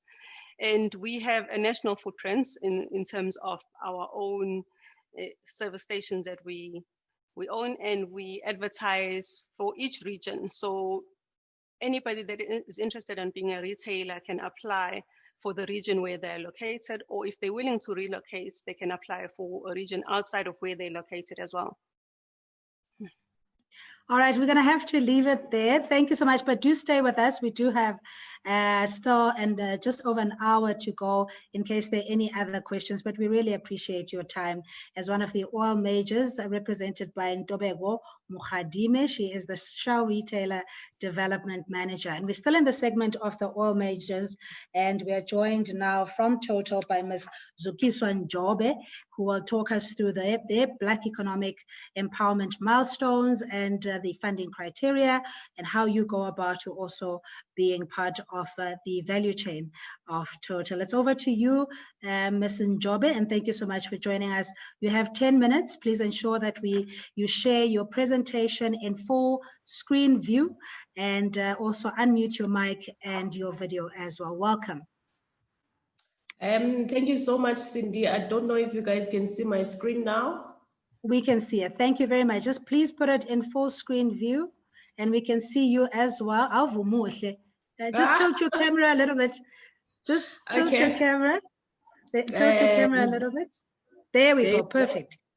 Yes. Okay. Please go ahead. You have 10 minutes. All right. Thank you so much, Cindy, for the opportunity, and thank you for inviting us as Total. I think in the interest of time, I will go through the presentation straight away. So from what Dr. Reggie has explained earlier, so it looks like we are all aligned in terms of what the job at hand is. And Total is one of the company as well that was a signatory in the Liquids Fuel Charter. So our strategy is really aligned in terms of that. So what we aspire to do at Total is the ownership of the service stations by the BE candidates. So how do we go about doing this is we get our stock of dealers from the sites that are either willing buyer, willing seller, or the dealer is not renewed their contract, and or the dealer is terminated. So if there are any issues in terms of the agreement, you are in breach of your own dealer agreement, you get terminated, and that's where we get our stock from. So Eldin earlier alluded to the fact that we've got about 547 sites, of which 150 or plus minus 150 of those are dealer owned, dealer operated. But our main focus is on the company owned dealer operated sites. But we do assist dealers that are dealer owned, dealer operated. If they wish to sell, we also assist them in the process of selling the site. So our preference is given to BEE candidates, as explained earlier, which is first preference your Black females. Because how we went about this is we looked at our network to see who owns the majority of our service stations and what are our targets in terms of meeting the liquid fuels charter targets as per the sector code. So that's where then the preference is given. So as we've seen that there is really a gap in terms of Black females owning service stations as well as colored. And in some areas, some races, even though they are BEE, they are overrepresented, like Indians in most areas. Therefore, preference then is given to those that are underrepresented. So Total does not get involved in the negotiation of the price. I think we need to maybe clarify that and be transparent. So how it works is the dealer would sell the site and obviously use whichever way they use to calculate their site. But where we get involved is we request them to give us a proof of how they got to the price they wish to charge for their service station, because we don't want to come across as price fixing, but we do play an oversight role in terms of the brand and how the sites are being charged, so that the person, when they take over the site, they are able to have sustainable businesses. Because if you overpay your site for your site, then you won't be able to sustain your business. And 2 months down the line, the site is closed because of financial issues. So we try and get involved in that aspect. So when I say we don't negotiate, we don't physically get involved, but we play an oversight role to make sure that the site is fairly priced. So we work with funders as well, the likes of NEF, even though we don't have a formal agreement with NEF, but we do send the appointed applicants to them and other funders to consider for funding. We also work with the Department of Minerals and Energy with regards to licensing, because as well there, in terms of the timing, in terms of how we can do to assist people in applying for the retail licenses, because we understand that people that are not from the industry, they don't know what the requirements are. Therefore, we come and we assist them in order to sort out the licensing issues.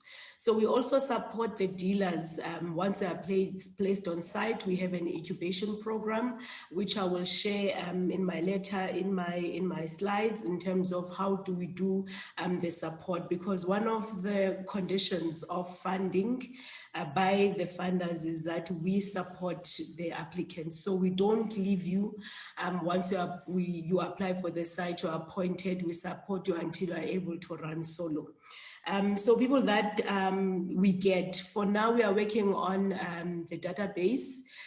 We are working on getting the applications on the intranet. Because of COVID, we could not get that live, but it's gonna be on the on the internet very soon. At the moment, people, they do call in at the number that is shared there, and then we keep them on the database and we send them information as soon as the sites become available.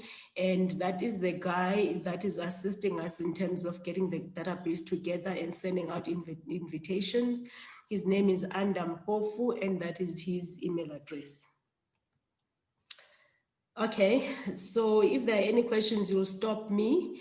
But in terms of how the criteria is, so we look at the brand ambassador. So it has to be somebody who subscribes to our values. So this is what we go through when we are screening people's applications to shortlist them for an interview. So we'll go through the interview and we look if the person has got strong personal values, because we don't want people, for instance, who are not honest. That's not what we stand for. It's one of our values, and you'll pick up those things on the application process, on the application forms as well. So we'll also look at the BEE profile of the person. Like we said, it has to be a South African citizen as described or defined in the BEE Act. And we focus on the previously disadvantaged groups, which is your blacks and coloreds, Indians, and unfortunately back then Asians were part of the BEE. And also, you need to meet the total ABC and due diligence process. Somebody who doesn't have a criminal record, obviously, we look for each case for its merits. If, for instance, you were a criminal, or rather you went to jail for politics or whatever the case may be, we look at those cases differently. But if you went to, for instance, jail because of drunken driving, we know that is against our policy. Therefore, we look at those things. We also look at the entrepreneurship of the person. How is the person? Can the person run a business? You don't have to be a guru in running a business. Even if you don't have a business background, where you work, do you have managerial experience, for instance? Have you ever led a team? Because at a service station, we know that plus minus, you're looking at about 15 people that will be reporting to you. There are customers, plus minus 1,000 customers that you see a day. How do you manage crisis? So those are the things that are being asked in your application, and those are the things that we use when we do a screening process. So at the moment, like I say, we don't look at people that are working for Total internally. We are opening up the opportunity to people that are outside the company. So in terms of the appointment process, so we advertise the site, like I say, we will send people that are on the database the information about the site, the volumes, where the site is, the key money of the site, and then the person will fill in the forms, submit the forms to us. We go through the forms, we screen, and then after screening, we invite the person for an interview. So in the interview, because you are applying for a specific site, you are requested to prepare a business plan for that specific site. Then you come and present the business plan to the panel. And after that, if you are shortlisted, then you go through a psychometric test and credit check. If you pass all of those, then you get an appointment letter. You attend a training, which is about 4 weeks, training in class and on site. Being an attendant, being a supervisor, being a cashier, being a manager, because the minute you go through that, you start appreciating the business. And then we place the dealer on site. We obviously assist, like I said, with the funding as well as with the retail license applications. Again, here with the process and with the screening, it's also important for somebody to put in their own unencumbered cash. Again, as well as a Total, we don't subscribe how much that money should be, but it has to be, you need to bring a skin in the game, because the minute you don't invest anything, because running a service station is not easy. The day you are faced with challenges, you pack your bags and you leave. And I mean, we've had experiences of sites where dealers did that because they did not contribute anything. Again, most people that are important in determining how much you must bring in will be your funders, because they do a due diligence over and above what we do in terms of your affordability. So we work together with them, but we don't subscribe how much an applicant should have, because we don't want to have barrier in entries where we say we prescribe have 50% and people don't have 50% and therefore they don't qualify. Okay, so what we do, like I said, we support the dealer once they are placed on site from day one. Remember when I mentioned earlier that we support you in applying for the site, we support you in getting funding, we support you in getting the retail licenses. And when you're on site now, we support you from day one in terms of your daily and monthly turnover reporting. So there are reports that you are required to submit. So basically the controls of running a service station, because we know that without controls, you will run the service station down. So we assist you with the controls. We go and we check you every day, check you every month, until you are able to run solo in your year 4. So I'm saying year 4 here, but the agreement is year 5. But we feel that by year 4, you are able to run the business on your own without a lot of support from the team. So the people, we've got 2 teams, which is the training and entrepreneurship team, which is my team, that will be responsible in helping you with the profitability, with the financials, business review, coaching and mentoring, over and above what the funders also have, because they also have their post-investment team that assists with the support. We also have the ops team, which is your territory managers, as well as the RSMs. We call them RSMs. They help you with your operational standards. What are the standards? What is required from you? Your HSEQ, your wet stock management, your P&L and commercial reviews. Those are done with you every day. It sounds very mind-blowing at the first 6 months, but once you get used to it, it becomes easier. Then we reduce in year 2, year 3, and year 4, then we do the support annually, and then we offboard you. So with the conversations that we had with the funders, we agreed that we will have, especially in year 1, we will have joint reviews of the profitability of the site, or joint support. We'll go together at a service station, because there are things that they're looking at, and there are also things that as the business we're looking at in terms of supporting the person, so that if there are any red flags or there's any support or interventions that are required, we're able to attack them early instead of waiting for a year or 2, then we realize we have a problem. So those are the support structures that we have in place in order to support our people in making sure they run successful businesses and profitable businesses. With any business, there are challenges. So what challenges do we face? At the moment, we're facing funding of 200,000 liters and below. It becomes a challenge with the funders, because the business then does it become sustainable. And I think Aldin did share this earlier to say, for a site to be profitable, it has to be 300 and up. So we've got less sites that are 300 pumpers and above. Most sites are 200, 150, 180. So that's the challenge that we have at the moment. And also the Department of Energy won't fund a site that is 200 and that is have negative NPV.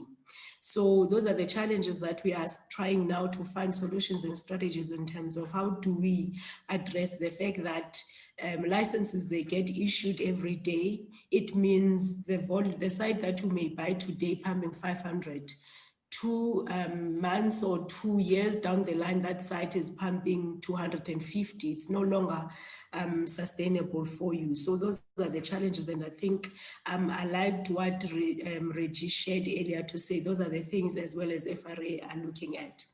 We also have challenges in terms of licensing. As I explained earlier, that our stock of sites, we get them from willing buyers, willing sellers, we get them from terminations, and we've got a lot of terminations, but a dealer will hold on to the license and say, this is my license, therefore I don't want to surrender. Or the oil company, I was fairly treated, therefore my agreement was terminated unfairly, and they go and they file litigations, and those can take time. Even though we have the targets that we've got the sites, but the challenge then will be the litigations. And if there's a litigation, you can't apply for a site or a retail license until the litigation is resolved. So those are the issues that we have. We also have issues around the key money.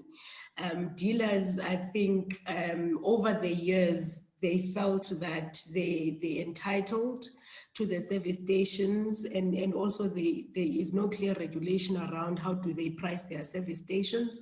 in terms of goodwill. Therefore, they will overprice or want premiums for their service station. And most of the time, it does not justify the money that they charge. And to negotiate that, it really is a challenge, and that can take time in getting it resolved. And sometimes, even though the person is appointed, they will then withdraw and say they're not interested at the site anymore because they can't afford to buy the site. And lastly, the other challenge we have now is with COVID-19, and the funders reluctant to fund sites because the volume dropped a lot. And now, in terms of how much the sites are worth, is no longer what they were before COVID-19. And the dealers will say, but it is not my doing that there was COVID-19. I still want my premium for the sites. So then we have those issues that we still need to work around and deal with the funders. I think in a very nutshell, that is me. Cindy, I don't know if I've covered everything and if there are any questions for me.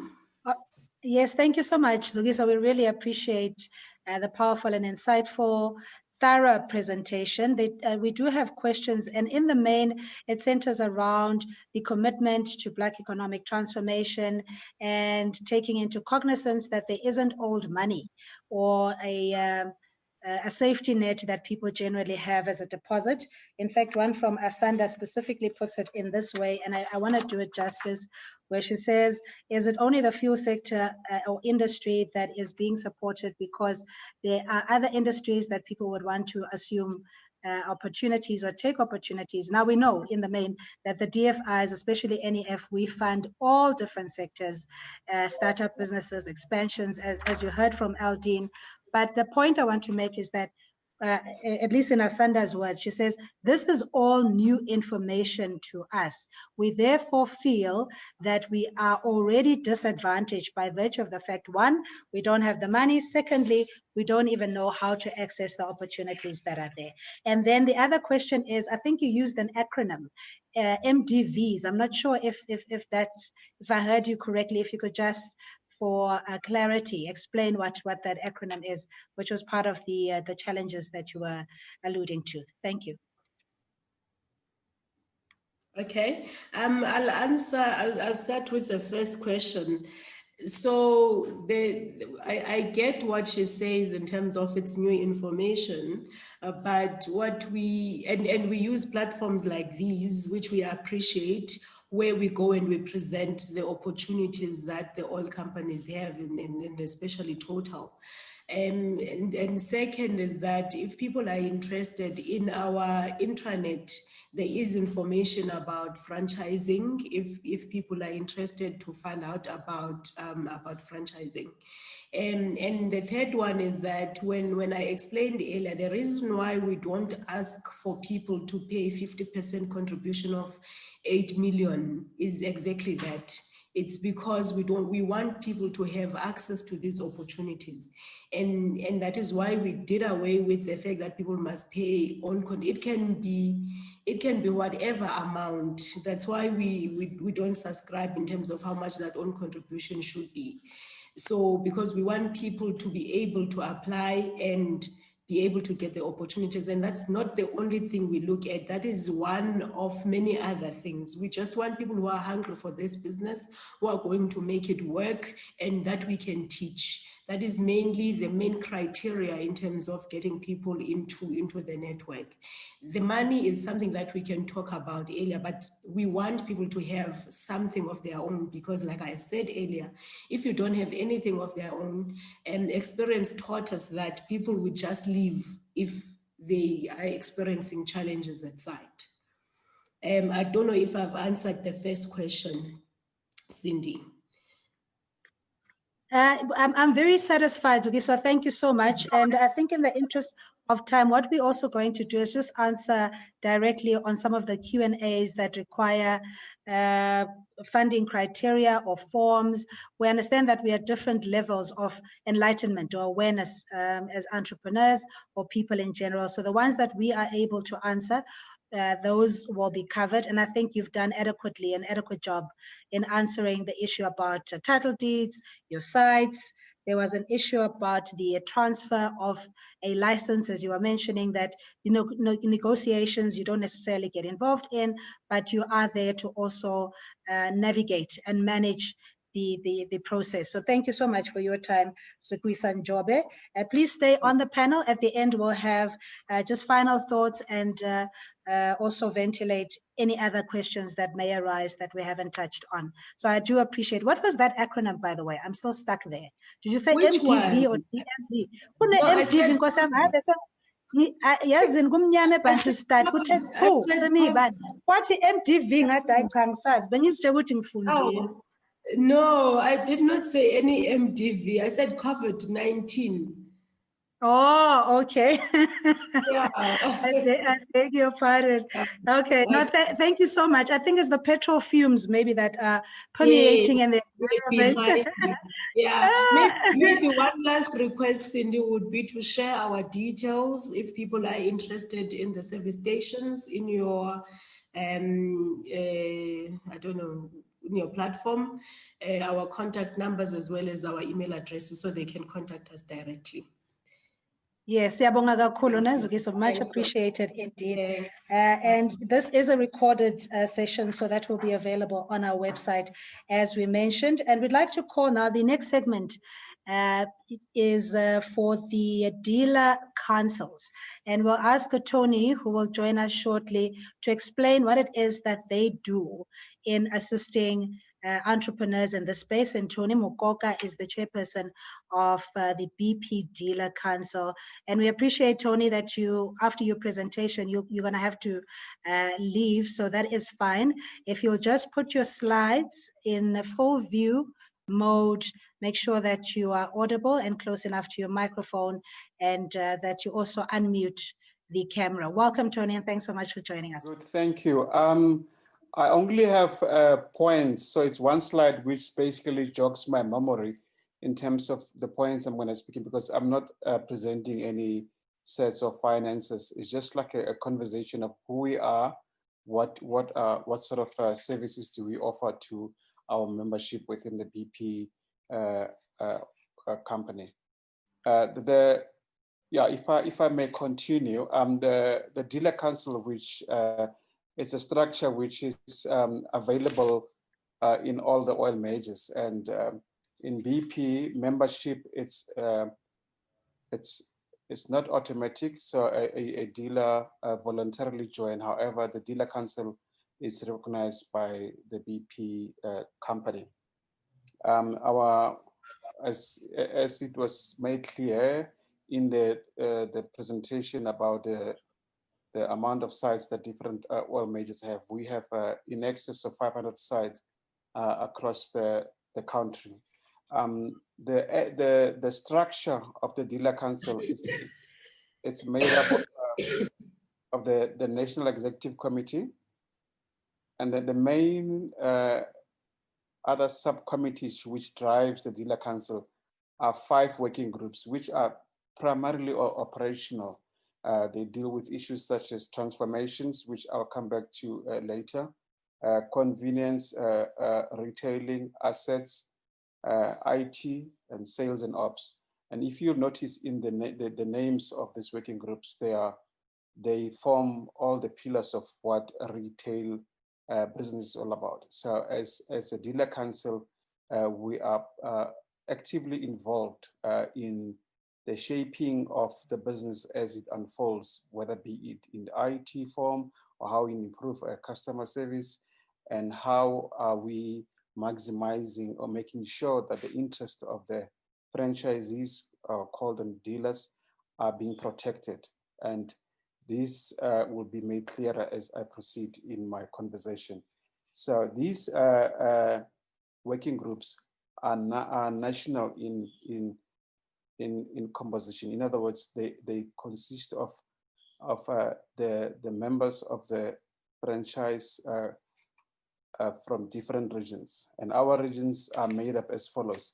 We have Gauteng North, which includes Limpopo and Mpumalanga, purely because the BP footprint in the other provinces is not as big as it is in Gauteng. And we have Gauteng South, which also includes Free State, for the same reason that our footprint in the Free State, it is not as big. And then Western Cape includes Eastern Cape as well. And then KZN is all by itself. So the working groups which I spoke about would have representation from the entire landscape of South Africa, wherever BP operates. The membership of the Dealer Council, the majority of them are members of FRA. This helps them to actually gain more information about what's happening in the retail sector, be it local in South Africa or international, and the other benefits which Mr. Sibia made very clear when he was presenting, relating to when we fighting issues which are sector-based and they cut across the brands. And so by their membership to the FRA, they are able to assist the sector to be able to deal with issues which are generally sector-specific. In terms of BP Dealer Council, the council survives in terms of funding, survives by annual membership subscriptions, which are also used, the funds thereof are used in the main for the day-to-day operation of the council, but as well as when we are facing, sometimes we are able to assist in terms of resources when we are facing challenges, be it in issues relating to our margins. You know, our industry is quite complex. I mean, or if I may cite an example, when you transact at the any filling station, more often than not, you use your credit card or your debit card, and generally customers are not aware that you know, there's a lot of costs that the operator, you know, have to take care of. So there is a lot of margin squeeze, and I think the main theme about this, excuse me, about our business is to forever strive to protect our margin, because after all, we come into this business primarily to maximize our margin. So we know that we want to grow our customers, but we want to make sure that we don't erode our margin. I mean, it was cited, my colleague, previous presenter cited that when the sites start pumping below 300, they have problems. And, you know, so if the margin is even tighter, even at 300,000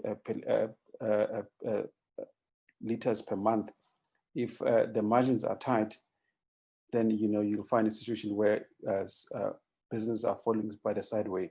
So the Dealer Council is, besides assisting the oil company to make sure that they are forward-looking and they maximize in areas such as shop promotions and fuel losses, but they're also looking at specific interests of members to make sure that they stay afloat throughout their lease period. So I'm going to pause there and invite questions where they are. But before I pause, I just want to cite one of the reasons why I think it was important. I'm happy that I was part of this webinar. One of the major or the biggest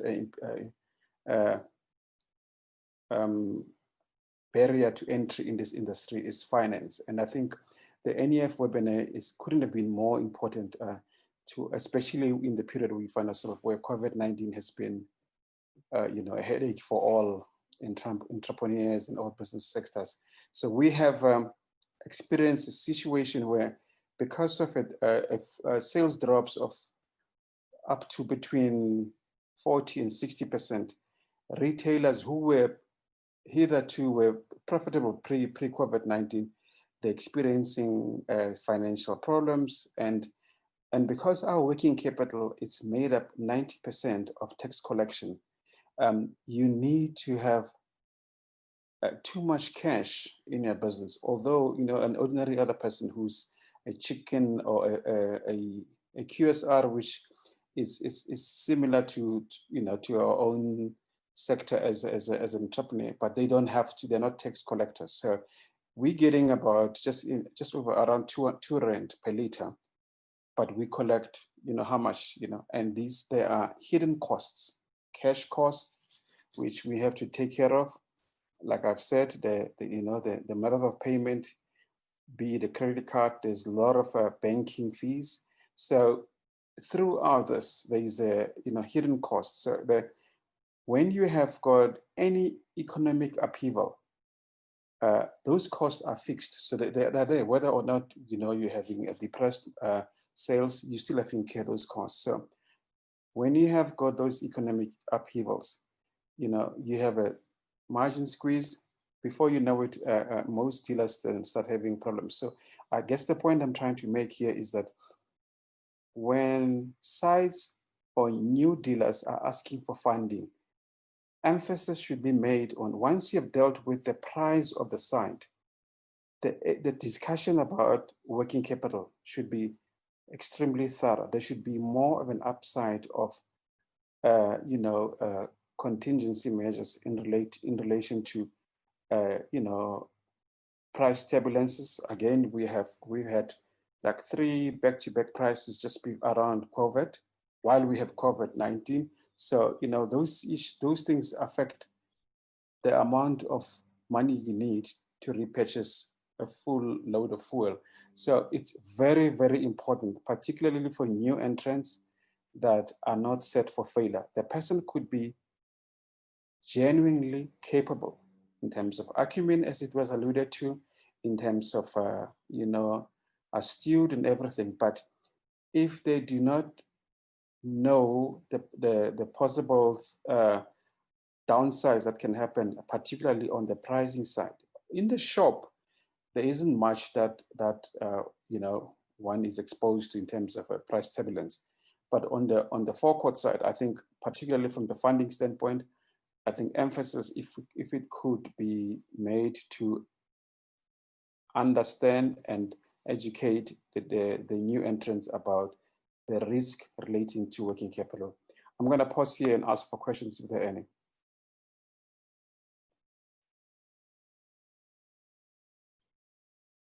And just hitting on the question of funding as a barrier to entry, on our chat platform or the chat room, questions around, we always encourage for youth participation, saying that we are largely a young democracy with the at least, you know, half the population being under the age of 50 or so.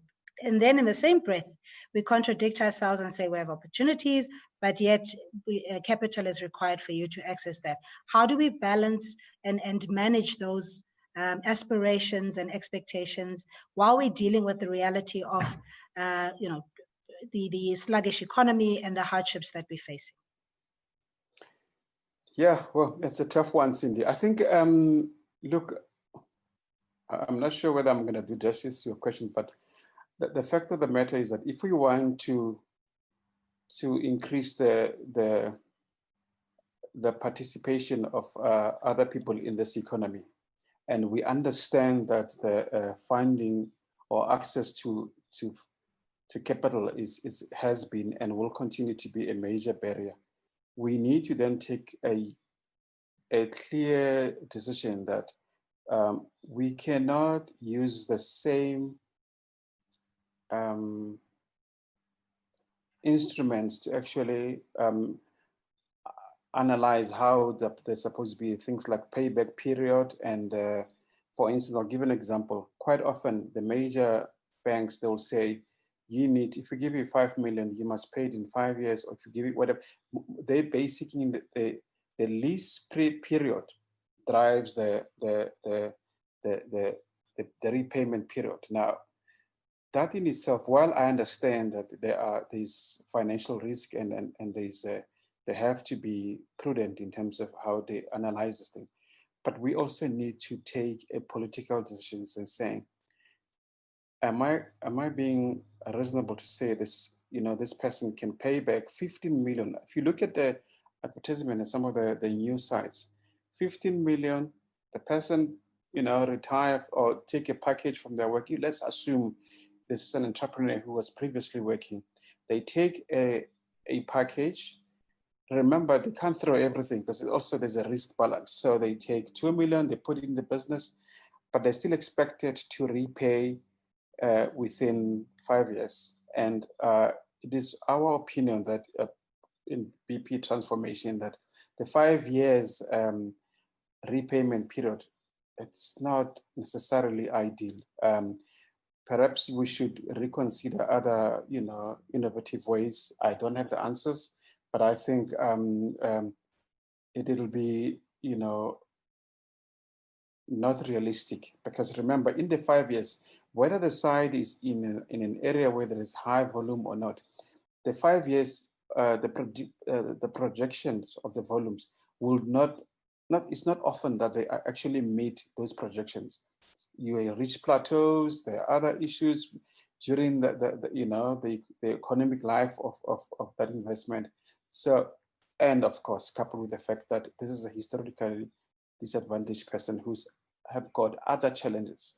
We are mindful of the fact that also some of the candidates, we are not a homogeneous group as historically disadvantaged. So in other words, there are people who tend to be a little bit extravagant and irresponsible, but our pushback is that quite often, sometimes oil companies tend to make a blanket statement that when there is a one BE candidate who fails, then the presumption is that, oh no, he can't manage finance, and I think it's a bit unfair. That situation, can prevail in any, whether you're black, white, red, or whatever. In any sample, there will be someone who would not necessarily meet the demand, the required dictates of how to perform in the business. So I'm not sure whether I'm answering your question, but I think it's a challenge that's out there.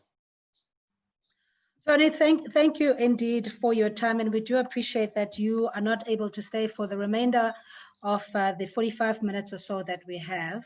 Yeah. And this also means that we need to have another occasion where we can have webinars, if you like, and break down the components, in terms of how people can access those opportunities. So before you go, there's also been a question around the acronyms. And I guess if you're a participant or a key stakeholder in the space, you would know what QSR stand for. The other thing is NPV. We know NPA, we know Hawks, those ones are generic. We can about QSR, about NPV. Okay. I never use the NPV, but NPV is net present value. I think Mpo, who presented for DME, she's the one who spoke about that. What they tend to do in terms of a feasible site, whether you buy an existing or a new site, they will then analyze that site in terms of the net present value of the cash flows that they've got their own criteria. So in a nutshell, in terms of finance, that's what's the NPV is. But QSR is just a quick service restaurant. So in other words, if you have a Wimpy, and you can compare it with, a BP Express or any other oil company, convenience store, the requirements of working capital there are not as stringent. So you're not exposed. Once you have an initial 3 or 500 or 400K that is your startup cost, as you move on, you only replenish, and your replenishment it's not as heavy as at a forecourt. Whereas at a forecourt, even if if your initial working capital was not properly calculated, if the DME announces R1 increase in the petrol, that doesn't mean that your margin is increased. It just means that you need to now buy the 1 liter at a price by extra R1. and nothing has changed, you know. So it means that it could put a pressure on your account, and then, you know, if again the scenario I cited, then things go pear-shaped, and they say, oh, you see, she or he is not coping, particularly in respect of racial profiling, which I'm particularly very passionate about. That when we analyze the failure of a retailer, we need to put all the facts on the table to make sure that we are not just, literally, racial profiling and saying that all blacks are this and that and that. All right, maybe that's where we're going to have to leave it. Thank you so much for your time. That's Mr. Tony Mokoka, chairperson of the BP Dealer Council, talking about the best options in getting into the space. But I'm not going to surmise too much of what he had said. I think we can extend that train of thought to the chairperson of the Engine Dealer Council, who's Mr. Stephen Pakisi. Thanks so much for your patience, and welcome to NEF Business TV, the Fuel Webinar. Thank you for your time, and you have 10 minutes. Please proceed. Thank you very much, Cindy, and all the listeners. Yes, as just Cindy has said, my name is Stephen Pakisi. I have been requested to talk about the role of the council as a link between dealers and the oil company. So in this instance, I represent Engine.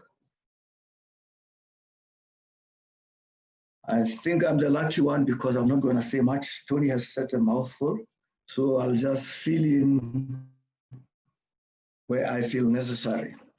So Dealer Council is basically a primary channel of communication between engine management and dealers pertaining to all matters relating to fuel industry for mutual benefit of engine dealers and engine. Hence, those structures that Tony mentioned are very important, and they should function properly. So in terms of the structures, we do have what we call a gap, which it basically a geographical area participation in which you would find that there is between 20 to 30 dealers meeting together with engine, discussing their issues. So the next one is a region, where you find the region maybe involves about 5 gaps, and in that region you would form what you call a regional advisory council, in which all the gap chairs sit together to discuss the issues. Over and above that, we do have National Advisory Council. In that, we have got a regional chairman sitting with ESCO, and that ESCO comprises of past chairman, current chairman, and a vice chairman. So out of that, as Tony said, we do form subcommittees in dealing with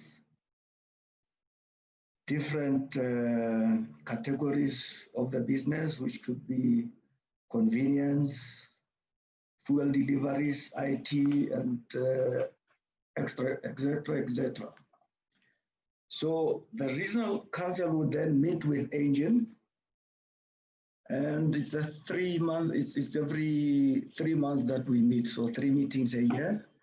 And in that meeting, there is engine EXCO, NAC ESCO, all the regional chairs, and engine managers, and any other person invited to present. So we also do discuss the financial models of the business, transformation, operating lease, and all that. And then over and above that, we do have an opportunity to interact with Mr. Sibia, FRA. As chairs, we do sit on the FRA board and discuss issues of the industry at large. So Cindy, I'm not gonna be long because I've also got to run out of time at the moment, and I've got to run, yes. Stephen, But I just wanted yeah, in terms of the success rate, so that we encourage people, one, to participate in the sector, understanding that there has to be due diligence and compliance with the regulatory framework, that it's not an easy business. Like anything else in life, that doesn't come easy. It is doable, but how prevalent is the success rate, or rather failures, per racial profiling? And is this reflected fairly? Are the challenges different for different race groups in the retail sector, or is the environment skewed towards a particular racial profile? This is according to the questions on the chat group.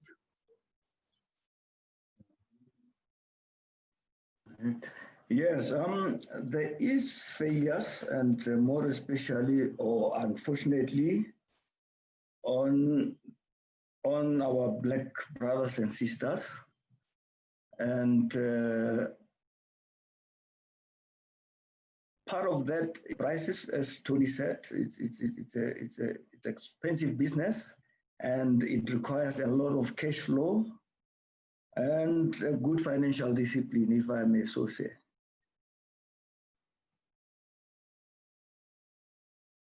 I don't know if I've answered the question correctly.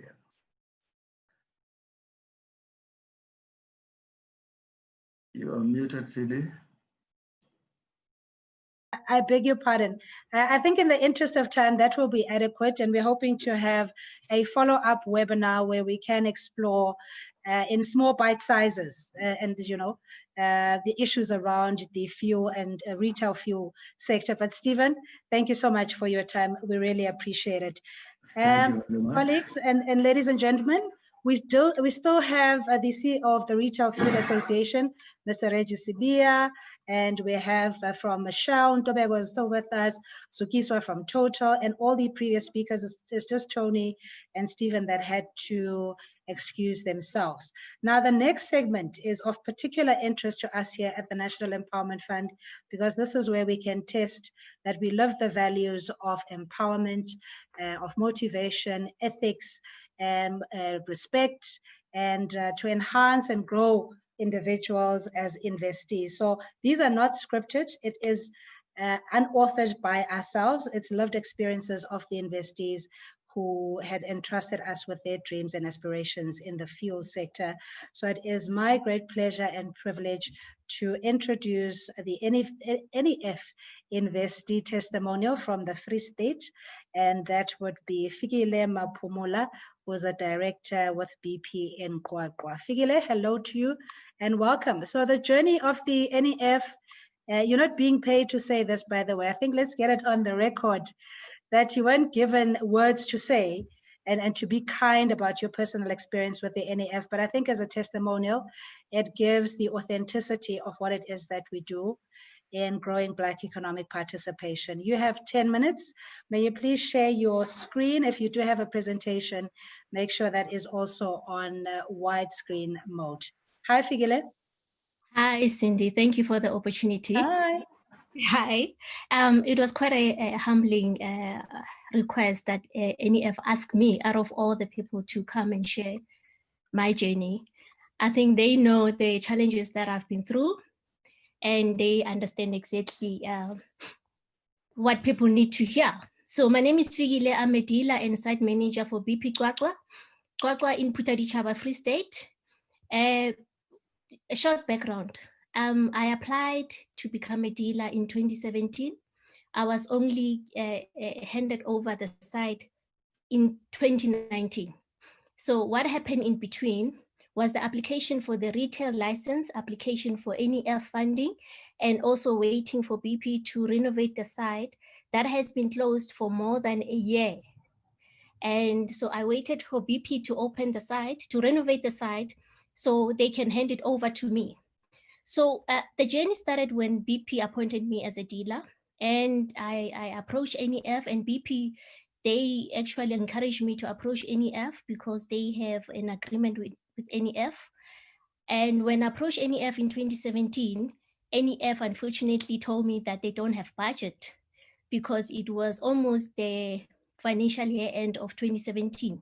So then 2018 came and they assigned a particular individual within the company, Fatima, to help me with the application, which went very smoothly. I must say, Fatima held my hand and helped me throughout the application. She literally set me down and told me the type of documents that are required that need to be submitted, how they need to be submitted. So the process there was very, very helpful, and you know, I'm very grateful to Fatima. Then I had to apply for a retail license. Applying for a retail license took over a year. And I think it's something that Department of Energy has to look into. It was merely inefficiency. I would be asked for the same document to be posted, couriered, emailed, and hand delivered more than 5 times. So that took a year to actually get a retail license. Then I waited for BP to renovate the site. And it also took more than a year for BP to renovate the site. So basically I took over a site that has been closed for more than a year. And in taking over the site, there were quite a number of challenges. If you don't know, Xwagxwa, it was previously a homeland and currently a township area. So Xwagxwa has its own challenges. Anyway, in May 2019, after being at home for 6 months, unemployed, waiting for BP to hand over the site, I finally took over a site that was half completed with the renovations. So that also posed challenges. So for the first 3 months, I ran a site without a generator. Any dealer or site manager will tell you a generator is one very important asset. But I must say, also, I need to mention that within the 6 months, while waiting for the site to be handed over, what I did during that time, which is very important, is to align myself with other site managers. I would visit other sites and request that the site managers show me their daily works, what they do on a daily basis. I aligned myself with people like Mama Lucia from BP Dobsonville, somebody who's well experienced, quite successful, and respected in the industry. I sat with her, I sat under her wing, and she taught me daily activities that happens on the site as a dealer and as a site manager. I went to other sites, Zubercom. You really have to expand and visit sites that are functioning, talk to the people, talk to the site managers, get to understand their daily activities, get to understand the challenges in the industry, especially if you're coming from corporate, you've never done this before, and you're just coming into the industry. It is not easy. It is very difficult. It is very demanding. And it is a type of work that you need to be hands-on. Once you see people who are in the industry being hands-on, you get to understand that when you get to a site, this is how you should behave. This is how you should handle your stuff. So I was very fortunate to actually visit those sites, be with those type of people, and seeing them doing the work. So use your time before the site is handed over to you. Use it to align yourself with the people who are in the industry and the people who know how to do the work. So in May 2019, when the site was handed over to me, half renovated by BP, I had to work with what I have. It's also important to realize that at times you will not get a fully functional site, but you need to get going, you need to work, you need to use what you have at your disposal and work with it. So Xwagxwa, we've had issues with services, as I mentioned before. We have load shedding more than 5 times a day. We stayed a year without water. So those are the challenges that I had to actually accept and live with them, and it was okay. But I must also emphasize that NEF, when I took over the site, NEF was there from day one. NEF appointed a councillor, NEF's team, the whole team, I don't know from which departments, but it was quite a number of people who came on site. who would always communicate with me, who would always ask Fikile, what is it that BP needs to do for you? What is it that is still outstanding? How do we get to BP? How do we make BP to actually help you? They were my team. They were the team that helped me to get BP to get going and deliver on what they're supposed to deliver, or all the outstanding issues with the renovations. So I'm very, very grateful to the NEF team. They also even appointed a mentor, somebody who came on site to mentor me, to show me how things were done and so forth. So it's one team that I would always be grateful for. They know the battles that we fought together. They were on my side. I always knew that if I call NEF, something will happen, or BP will have to listen. So so for the first 3 months after opening, I didn't have a generator. The electricity will go off during peak hours. That will be in the morning, during the day, and in the afternoon. However, we managed to work, and I hear a lot of 300,000 liters. The reality is, if you are starting a new site, or if you are taking over a site that has been closed, 300,000 liters per month, it's a dream. You have to work towards it. It's not something that will come in the first month, nor the 6th month. It's something that you work towards and aim to achieve.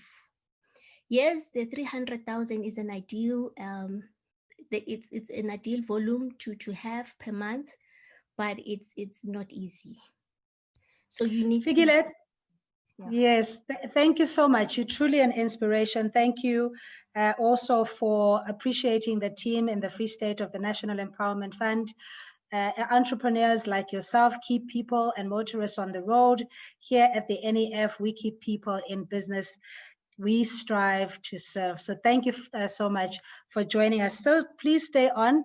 We still have a few moments in case there are questions from our panelists. So our next investee is from Limpopo, Mahadi Lihodi, who is a director for Engine Lamatseleng.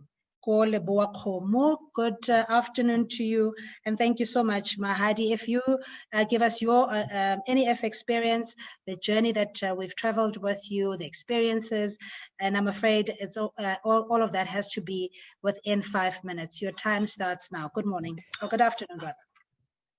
Thank you so much, Cindy. I'm here. Wow, thank you for having me. And firstly, I would like to say to Fikile, I'm listening to Fikile, and I feel like I was listening to somebody telling my life story, because she exactly walked my path. And you know, Fikile, I'm very proud of you, and we need to breed a lot of us in this industry. But in any case, my name is Mahadi. I am indeed working in Limpopo. I am the director at Engine Lamatseleng. I will not say a lot of things because all the other things that Fikile have said, I've been through them as well. But what I want to stress out is that when I took over Engine Lamatseleng, the conditions were exactly like that as well. It was a site that has been closed and not operating for a period of a year, and the renovations Engine had to do them. I also took it over before the renovations were done. But the difference, I'm not sure about Fikile's site, but let me say my site, one of the challenges that I experienced on my side, which was a big disadvantage, that, you know, when you talk to people, everybody keeps telling you that, how are you going to manage it? How are you going to manage it? The site is actually enclosed within buildings. The structure is so bad. I don't know, the planning was so bad that from the street, you can't even recognize my site at all. So I had to work very hard to make sure that people know me, we are visible to the cars that are passing by out beyond the building that is actually obscuring our view. But as I have to say, having a business, it's not about making money as such. I believe that I'm sure a lot of entrepreneurs will agree or concur with me that one needs to have a much larger goal versus just having money. You must be inclusive in your goal, because I think one of my goals actually is the main goal that makes me wake up every morning is to make sure that I change the perception about women. I change the perception about African women. I change the perception about how we do business. I want to say, I'm so proud of Figile, as I say, we can do it. Yes, I think it was in Tate, I can't remember, Tate Tony. Tate Tony was saying there is indeed, people must not believe that we should take away the perception and the stereotype that because somebody has failed, it's because it's a woman and it's a Black woman. But also some of us who are sitting in these positions must be able to work hard and understand, indeed, a filling station, it is not as rosy as it looks as you pass. We work hard. It is much harder. Before I took over the station in 2018, I had also done what Figile did. I went to different people who were operating. In some places, you will hear people telling you that a filling station is an easy business where you can operate it while you are at home. That is the biggest mistake you can ever do. You must always be on your side to make sure that you know what is happening and wake up in the morning. At some point, be there at 5 o'clock in the morning and knock off when the shift change, because you need to know, and the people have to understand, that your employees have to understand what you are trying to achieve. And since I've actually taken over the station with the assistance of NEF, it has been an amazing road. The journey has had ups and downs, but yes, indeed, NEF held my hand, and they were there. They were supporting me. My area manager and the engine, he was. I remember we already had a burglary, and he was even there before I was there. It happened at night at about 5 o'clock in the morning. He arrived there before I arrived. So they were there to support us. Another thing is, with regard to that, I need to mention is with regard to NEF. NEF requirements, yes, indeed. I think the other thing that maybe people should also not forget is the fact that over and above your 20% or your 10% that they want you to contribute as an individual, they will also want you to give guarantees. There's over and above guarantees that you need to make sure that you have, especially something like you need to have an insurance in case you pass on, then you need to have money that will pay the debt. So you need a lot of money to get into this kind of deals. And entrepreneurs, especially young ones, I had other individuals coming from oil companies saying, we want younger people. Yes, we want younger people. But where will they get the money to be able? Let's not give them a dream that will never come true. Let's say to them, start something. I started in business. I'm a pharmacist by profession. I started business because I didn't have enough cash, but I knew where I wanted to go. I started a traveling agency. I started with 1,000 rand, and I worked the 1,000 rand until I had enough money to be able to contribute to buy a filling station. So it's hard work and patience and perseverance that one needs. And I also have to mention that I'm very proud of the fact that we are now 31% of women successfully exit their loan agreements with NEF. So my contribution is that continue trusting us. And for those women and for those younger ones that I said it is hard, the more you exercise patience and discipline, the closer you get towards your dream. It is not difficult, it is not impossible. We are here, you can get here too. But yes, I work very hard. My day started about 5 o'clock. I have to look at the reports whilst I'm at home, because then they would have sent me some report at 6 o'clock. and I check the reports, then I go to the site and I make sure that my footprint is felt on my site. And I enjoy what I'm doing every day. But I'm also not in a hurry, I guess. I know Figile said 300,000 liters is a dream. It is indeed. Getting there, and when you hear people saying this site is pumping 300, it means these people have worked very hard. And yes, we have managed to grow our volumes. Our sales have grown from nothing because it was a closed site to our volumes are now about 480. And it's motivating. Also, getting the correct staff members. Your staff should be aligned to your dream.